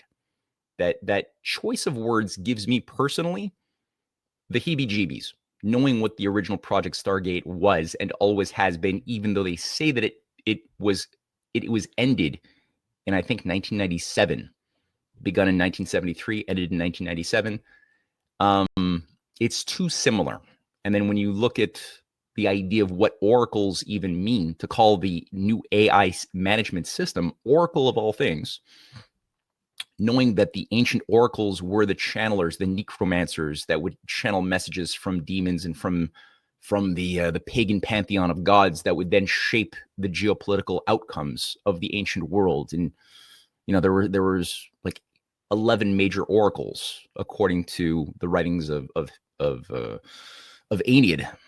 of Virgil in the Aeneid, that shaped the ancient world from Libya and Egypt to Babylon, Persia, and all over Greece and Rome. And the fact was that these high priestesses, these Isis priestesses at Delphi and other places, they were largely priestesses of Apollo who would be on drugs. Again, the issue of psychedelic drugs comes up quite a bit. They would blurb they would ramble a lot of hallucinogenic blabber, and high priests would manage and interpret their blabber in order to give messages of what the gods wanted the king, the general, or others to do as far as going to war, giving more money to the priesthood or whatever, or declaring peace or a new alliance. So the amount of power influenced by the oracles of the ancient world is immense. And to think that this is what certain social engineers would like us to think AI is, as modern oracles,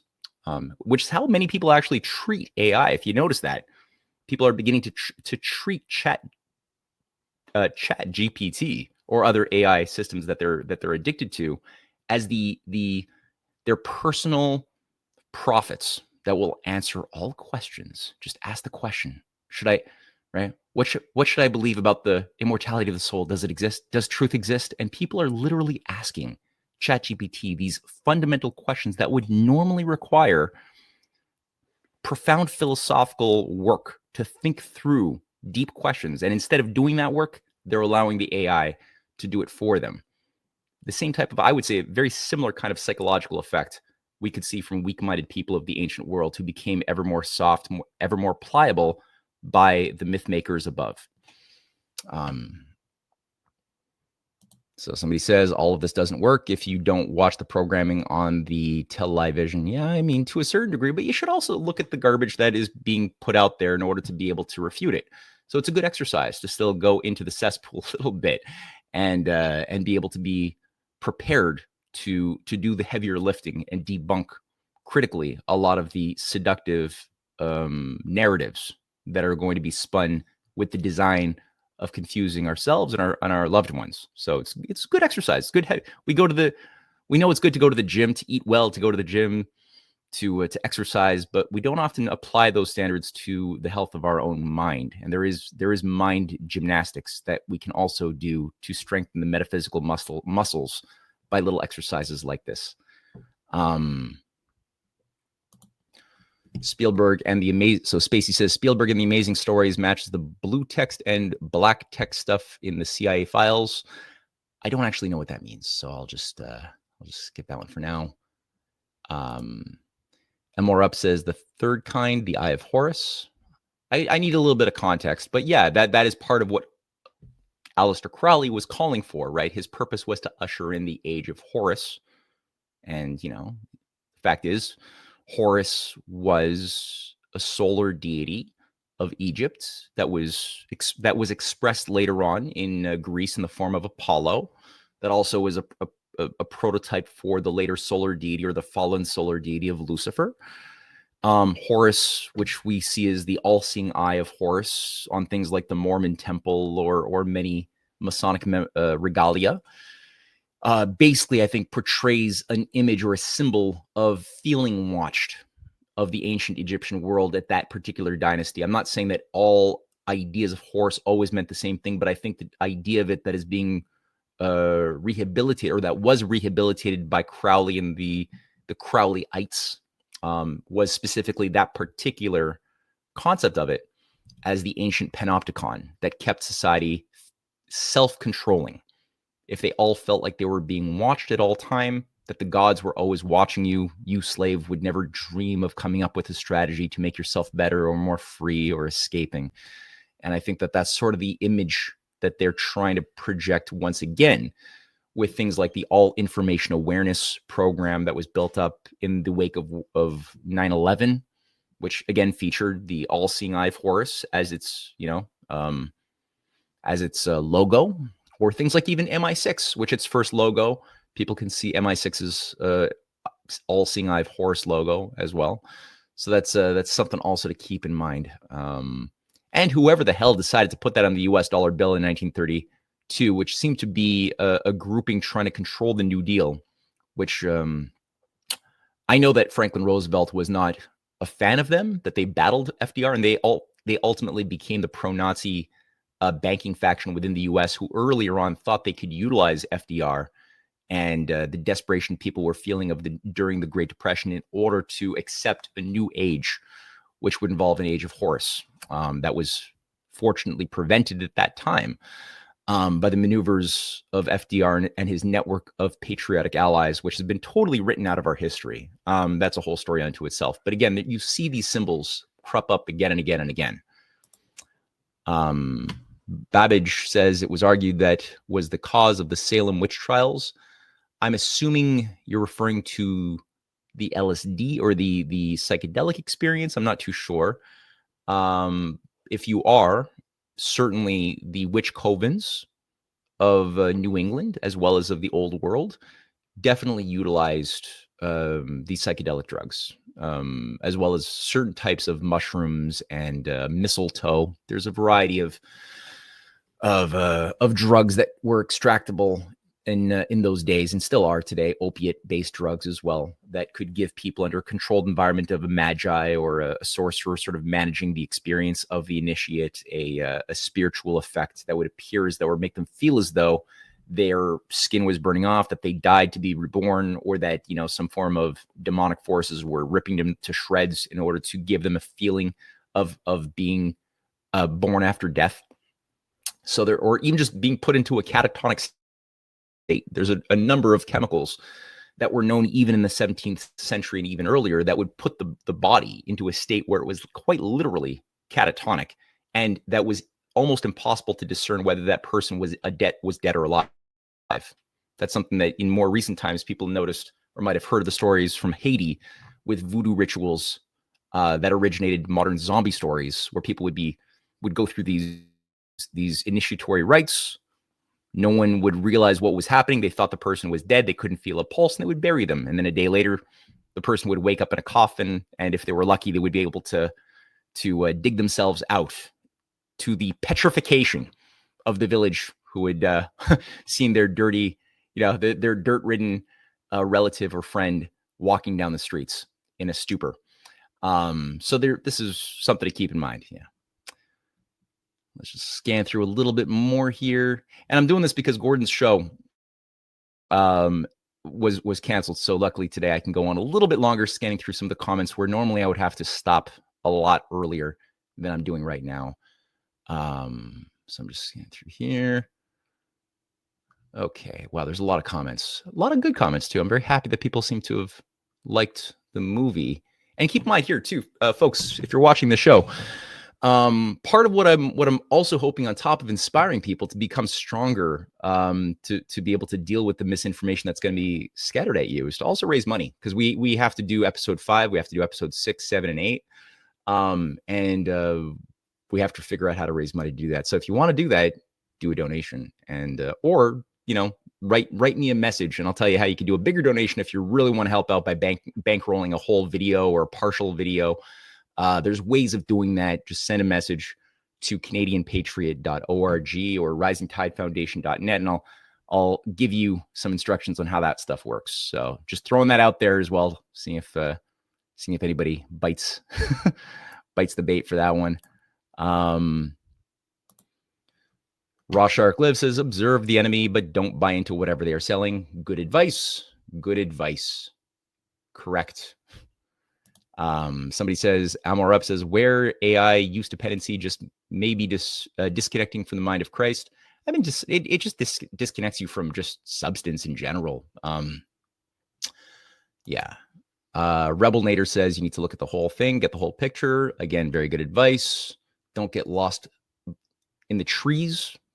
Don't lose sight of the trees, but the forest comes first. Always keep the mind's eye on the whole. That gives you context to better appreciate the different species and particular trees and foliage that you might want to look at moment to moment, but not lose the trail, so to speak. Burger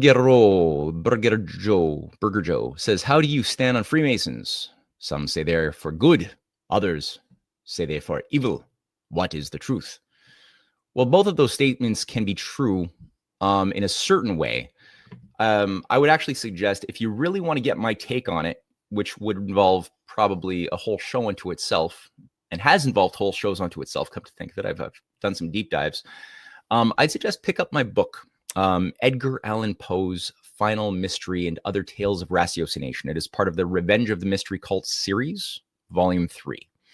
And there's several chapters in there on the good movement, the movement of patriots and authentic human beings, real Christians and real human beings who are operating through Masonic lodges to advance the human condition and liberate humanity from the system of this ancient parasitical evil. And then you had an opposing faction that thought very differently.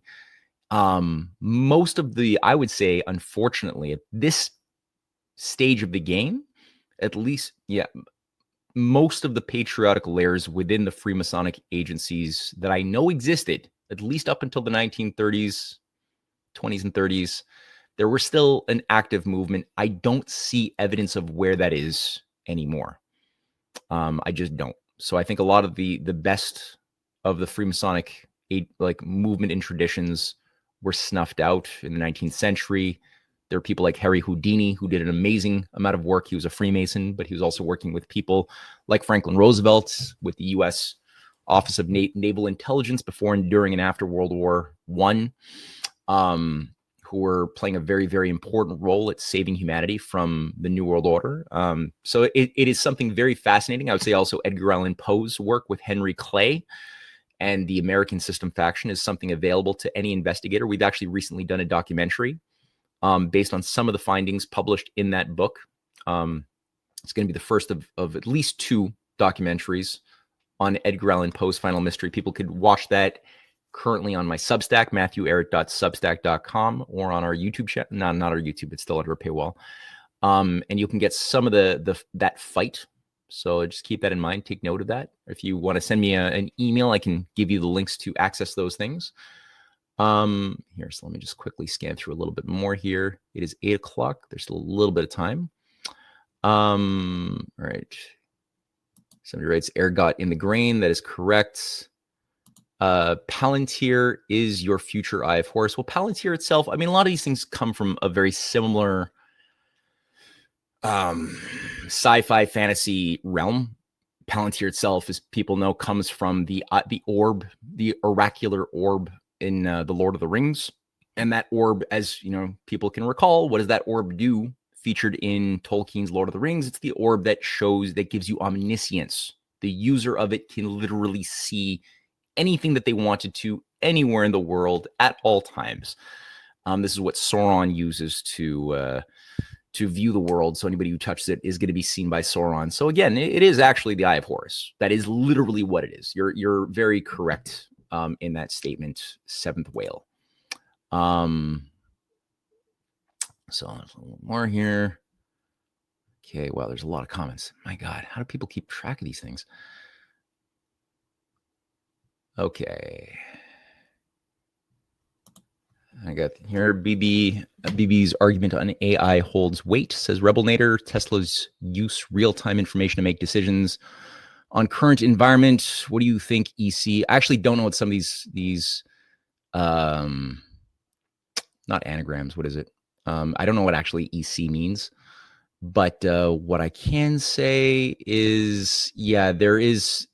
So the type of predictive programming we've experienced in things like Steven Spielberg's AI film with Haley Joel Osment from the Sixth Sense, who's not, yeah. Anyway, that sort of messaging and that sort of narrative was put out there in order to color how we think about the essence and ontology of AI per se.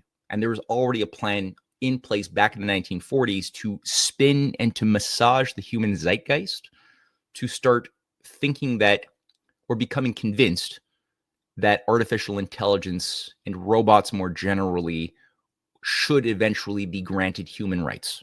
That was already part of the design, going back to some of the work by Robert Heinlein and many of the high-level engineers around Alan Dulles and Carl Jung, going back a long ways. So what Spielberg is doing is a part of that.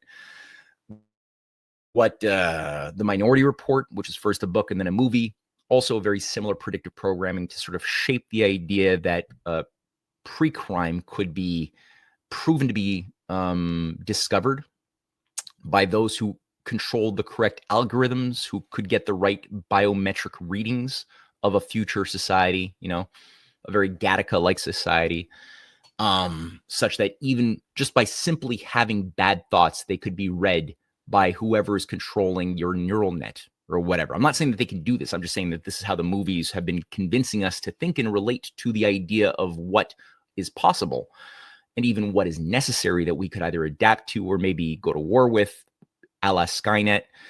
But, there is this notion that's been put there that pre-crime arrests are scientifically justifiable. They are not. It is impossible. But it is. But the fact that they've been doing that is part of what I think the Tesla crowd and the Oracle AI crowd around Ellison and others are putting into motion currently. I know that there's currently operations to take simple photographs of people's faces with a little sample of their DNA and then use AI to statistically calculate the proclivities towards criminality or criminal thought by people simply based upon their photographs and a little bit of a sample of their DNA to get a bit of their background lineage. And if it sounds eugenicsy, if it sounds phrenological, it's because it is. It's the same thing, but maybe now using slightly more complex tools, but it's the same garbage that they were trying to feed us back in the 1890s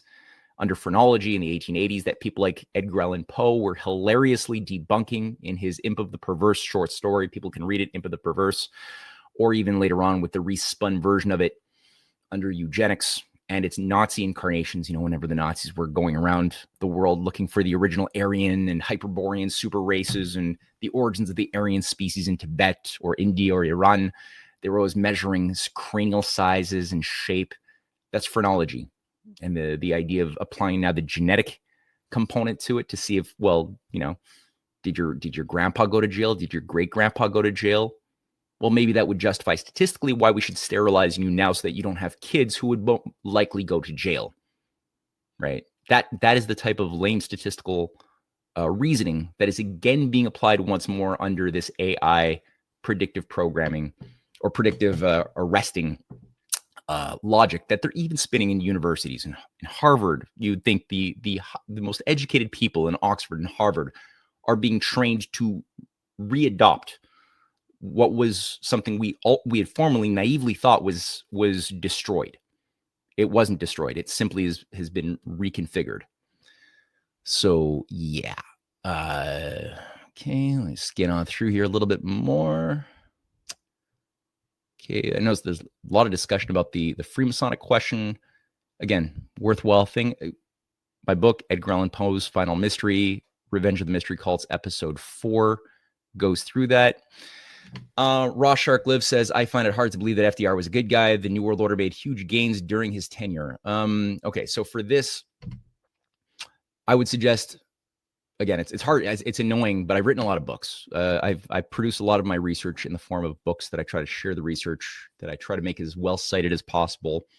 In this case, I would really advise you to pick up, if you can, Clash of the Two Americas, Volume 2. Which has several chapters on the various forgotten stories that have been completely written out and obscured from our history about what FDR, what was trying to kill FDR, why did he survive 2 assassination attempts? Why don't even we know about these 2 assassination attempts, though they were very well known in the 30s? Who killed his best friend, who was going to be Attorney General, who had explicitly said he was going to tear down J. Edgar Hoover's FBI operation before he died on the day he was supposed to be inaugurated? Why did Giuseppe Zangara, the anarchist Freemason, shoot Mayor Cermak when he was in the audience at an FDR speech in Chicago? And why did this woman standing right next to him, fortunately, she hit his hand and took the gun away, but the Mayor Cermak still died. So what's up with that? Why was there the business coup that JP Morgan had sponsored to use Smedley Butler to take over the White House and to control the American Legion, which itself was run by a fascist agency back in those days. The American Legion is not the Legion of our grandfathers and Vietnam veterans like we often think. This was a very different, hard fascist agency inside of the USA that was being planned at the time under J.P. Morgan's lead to be the paramilitary army, of which there were something like 200,000 who were supposed to march under Smedley Butler to become a fascist American Nazi force that Smedley Butler exposed. Why did he do that? So what was FDR actually doing on that front that was removing the power away from these City of London high-level cabal operatives that were also working through the JP Morgan operation? Now, did people who were wealthy become more wealthy through the New Deal? Yeah, that's called good economics. When you do things that are good for both the people, but also business, like high-level business, who can make more money off of doing things in times of peace to provide for jobs and to build infrastructure and to make more energy abundance, as we saw with the Tennessee Valley Authority, the rural electrification projects, as well as just the simple breaking up of the Wall Street Bank and the banks that were put through like Chapter 11 bankruptcy under FDR, broken up, and many bankers, high-level ones, went to jail. How did he sabotage the New World Order London Bankers Conference of 1933? If you don't know that, hold back. How did the City of London control global bullion as a tool of economic warfare to keep the US dollar suppressed and to keep the US from being able to generate the type of credit that it needed to be able to emit the productive capital for the investment strategies needed to transform the US from the consciously destroyed Great Depression program that was an incubator for fascism into something that was going to be a viable, genuine recovery. So that whole gold fight as well is something that people can look at, and that has been highly spun to make FDR seem like a gold-stealing thief. But there's something a lot more that has to do with the London global control of bullion that it's interesting. So again, check out my book, Clash of the Two Americas, Volume 2, Open versus Closed Systems Collide, to get that fuller story. There's a lot more to it than what I'm talking about right here. Somebody says here, how do you feel about where things are going, Matt? I don't know. I mean, clearly I'm very worried. Clearly. The fact that there has been a subversion, I think that the timeline is off, and that the planned application, the coming down of the axe of the New World Order is completely off the timeline that was originally set up in the early 90s. That's positive. It does have a lot to do with patriotic movements, especially those in Eurasia that have played a very important role at rejecting this depopulation mass cull. There are deep state operations as well within Eurasia, but there's also very, very potent patriotic layers that have been able to wield their civilizational forces in order to stave off the worst of it. And that bought us a lot of time. I'm hoping that there are patriotic agencies in the US that are able to tap into that. So we'll see where that goes. A lot of discussion in here about Palantir, eh? That's good. Somebody wrote, Harry Houdini did silent films at Lookout Mountain Laboratory. It was actually, so again, a lot of self-plugging here. I'm sorry, but I did a lot of work on this. So one thing you could look at is Revenge of the Mystery Cults, Volume 2, Rosicrucian Golem. That one's on the occult Tesla operation and the satanic networks of the Crowleyites that were directly shaping Nikola Tesla. That's right, I just said it. It's a wild ride. But you've been lied to about Tesla. Just saying. On the issue of UFO psyops, I'm just saying it doesn't just end with UFOs. But there's Chapter 11, which is a big chapter. I'm very proud of this chapter on the figure of Harry Houdini and the unknown Houdini, the real man and warrior who fought against this occult agency, including his efforts within the early American film industry in opposition to Crowley, who was also at the same time in New York and in California working to shape America's film industry in a very different direction. So there's a battle over what the artistic medium of film, which is a powerful medium, would be able to do as an agency of artistic expansion of patriotic movements and consciousness, or something that would be used as a tool of predictive programming and mental enslavement of the collective dream. So that's something, again, in Revenge of the Mystery Cults, Volume 2, Rosicrucian Golem. You'll see a picture of Tesla, Darwin, Elon Musk, and Isaac Newton on the cover of that one. So if you don't know what you're looking for, look for those 4 items, those individuals. The Ritz asks, Knights Templar, were they good? No. Those were hardcore witches. Those were witches. Still are witches. All right, what do you got here? Just gonna scan through a little bit more. Somebody writes here, McModern Operation Paperclip. When we imported Nazis, here started the push for this carp bigly. I don't know what carp means, but Operation Paperclip, I think at this point, everybody must know what this is. But yeah, that was, I mean, don't get me wrong too, right? There were actually some good German scientists who were really good people. There's a good, powerfully moral, advanced, rigorous culture that harmonized artistic freedom and scientific rigor in a beautiful way that was tied to a love of freedom within the German cultural matrix that was still alive even before and during World War II. It's still there, but it's very beaten down today. But it was much more present in the 20s, 30s, 40s. And you'll find that even many German scientists who were brought in by the victor country, the US most explicitly, some of them were really great people. But there were also the Mengeles. The Mengeles were there too. So it was a mixed bag that we got. And I think that the ones who were given the highest responsibilities in the security state and the controls of the policies of science generally were not good people. Here we go. Still scan through a little bit more. Somebody writes here, Burger Joe says, this seems to be my best guess. The Templars to Masons were good until infiltrated. Tesla, I'm told, wanted to bring good to mankind, yet the theys suppressed him and later stole his work. Again, I would suggest read Revenge of the Mystery Cults, Volume 2, Rosicrucian Golem, to get a very different analysis from the one that you've been led to believe and you've expressed in those words just there. While you're at it, pick up Volume 1, which does go pretty deep into the Templars and the Knights Hospitaller as 2 co-created agencies by a certain network of Benedictine grand strategists in order to seed and control and shape the Crusades and the age of feudalism that emerged out of the Norman invasion, the Northman Viking invasion of 1066, and the similar Norman invasion of southern Italy that created the Kingdom of Two Sicilies and an entire new aristocracy under this new feudal structure of controls and forever wars, as well as the management of banking, the infiltration, basically the entire creation and takeover and use of the Lombard banks, which had a near monopoly, the control and the creation of the modern mafia brotherhoods that also were directly tied to what the Templars did by creating modern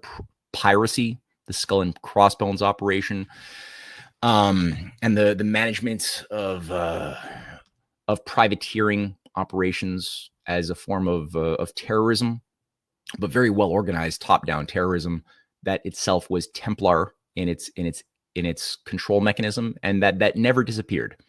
So that whole story from there to the Masons is told in Volume 1 as well as Volume 2 of the Revenge of the Mystery Cults. There's 3 so far. There will be another several in the months and years ahead, one of which will be on the UFO PSYOP, but that's still to come. So just keep that in mind. Yeah, I would say that the Templars were never good, though. There have been some good Masons over the years, but the Templars I can't see any examples other than the Templars writing their own history and telling us what to think about the honest goodness of the Templars. I don't actually see any evidence that's persuaded me that they're being truthful. So, okay. McModern says, when Warburg realized Tesla wanted to give free energy, he pulled the funding. Again, go to Rosicrucian Golem. I would say Tesla was actually much more closely aligned to that occult satanic agency than people even would like to admit. He's become a bit of a godhead new saint in the modern secular pantheon, which is also why it was repackaged and assigned to Elon to have a new Tesla firm. And, most people I think watching this have known what I've written about Elon Musk's technocracy incorporated designs that are directly tied to the occult agency that his grandfather, Joshua Haldeman, ran, and which was part of the building up of apartheid South Africa from 1949 all the way up until the late 80s, which is the template of what the entire New World Order is supposed to be, is apartheid South Africa, by the way. For those who don't know, that's what Elon Musk's grandfather said was the greatest model for freedom in the world was apartheid South Africa, and there's a reason for that. So I'm just going to scan a little bit more here. It's 8:17. Start at 6. Now it's 8:17. I'll go until 8:30. So somebody writes here, EC was here. I'm not at all confident about whether divination by whatever name is even possible. I'm also not confident that it isn't.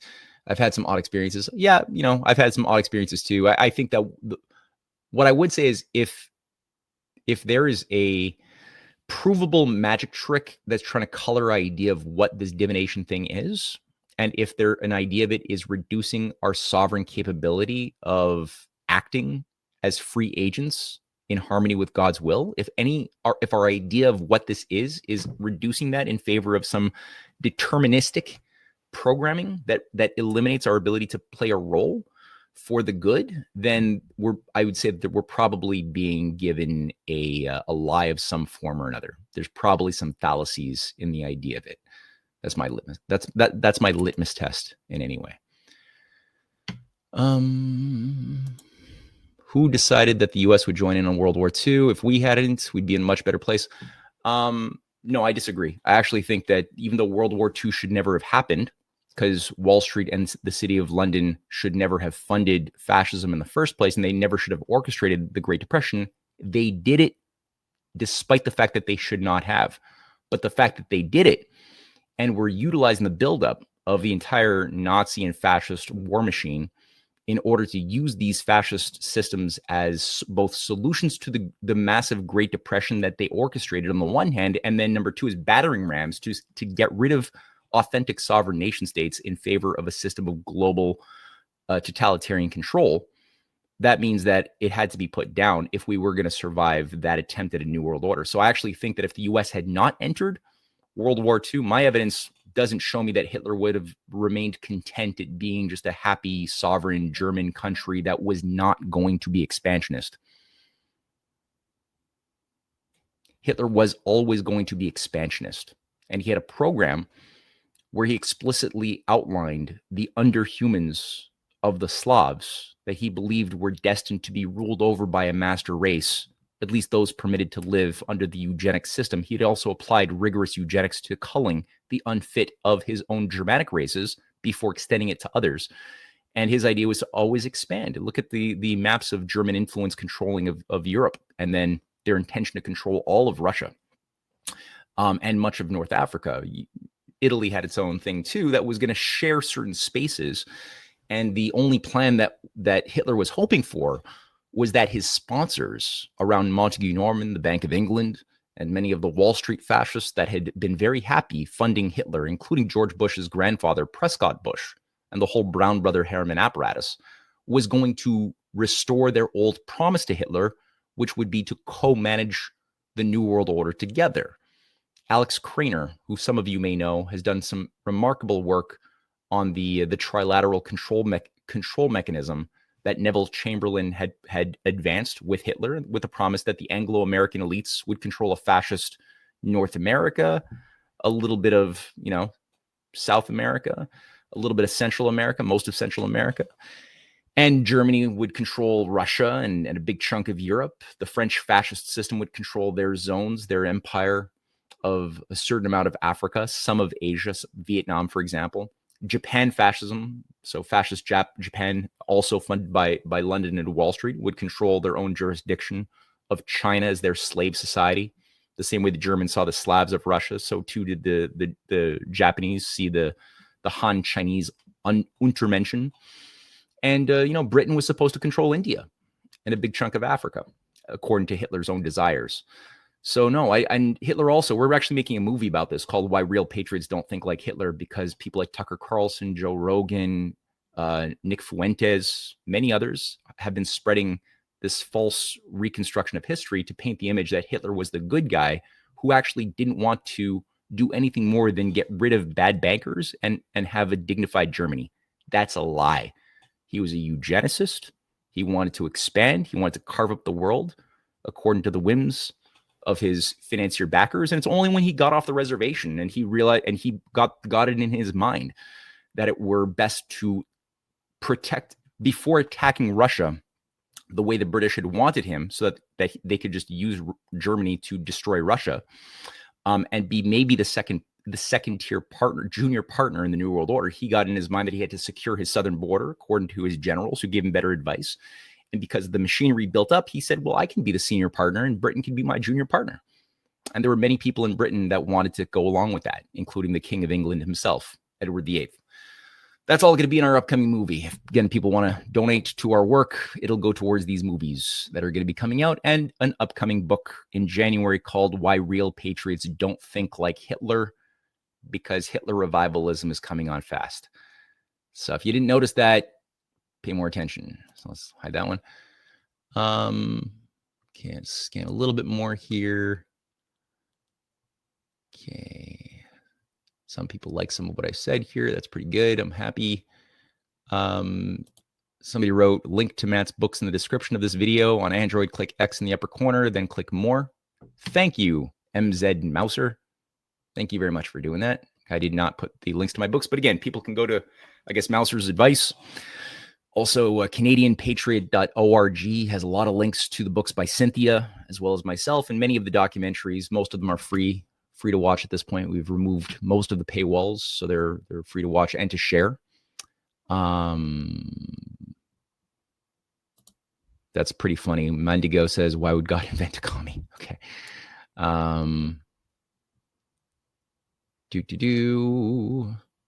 Somebody wrote, Matt, listen to Crypto Chris Politics, the guy you just interviewed with.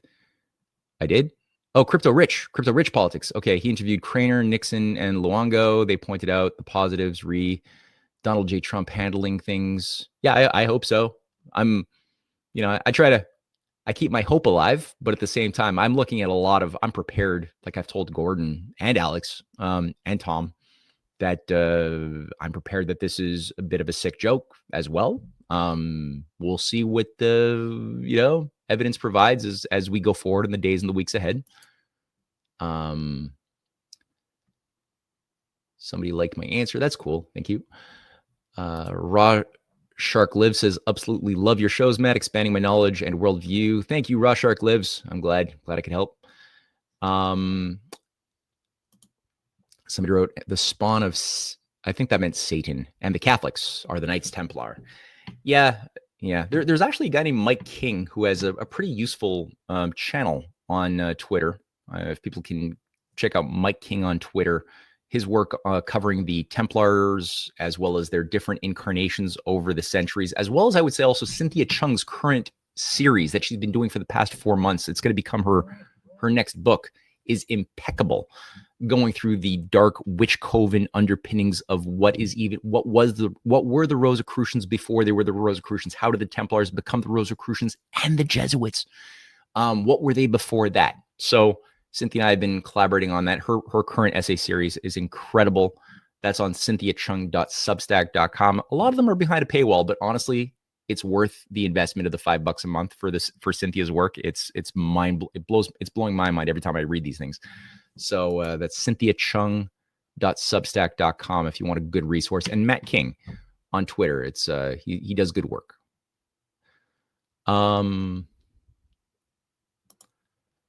Burger Joe says, Matt, when Jesus stood in front of Pontius Pilate, and verily Pilate said, what is truth? I don't think we will ever know all the truth in this realm. Yeah, I mean, I tend to agree. I'm of the view that the human mind is made in the image of the Creator and has a divine spark. But what's beautiful about humanity is that we can always know the mind of God ever less imperfectly We will never know it perfectly in such a manner that it cannot be known more perfectly. So that's, I think, the heart of the essential philosophy of the founding fathers of America, and the idea, the wording of, in order to form a more perfect union. I think it really, really does stem from that philosophical idea that rights are caused because we're made in the image of a creator, but that the creator is an active creator that can always participate in creating better with our particular.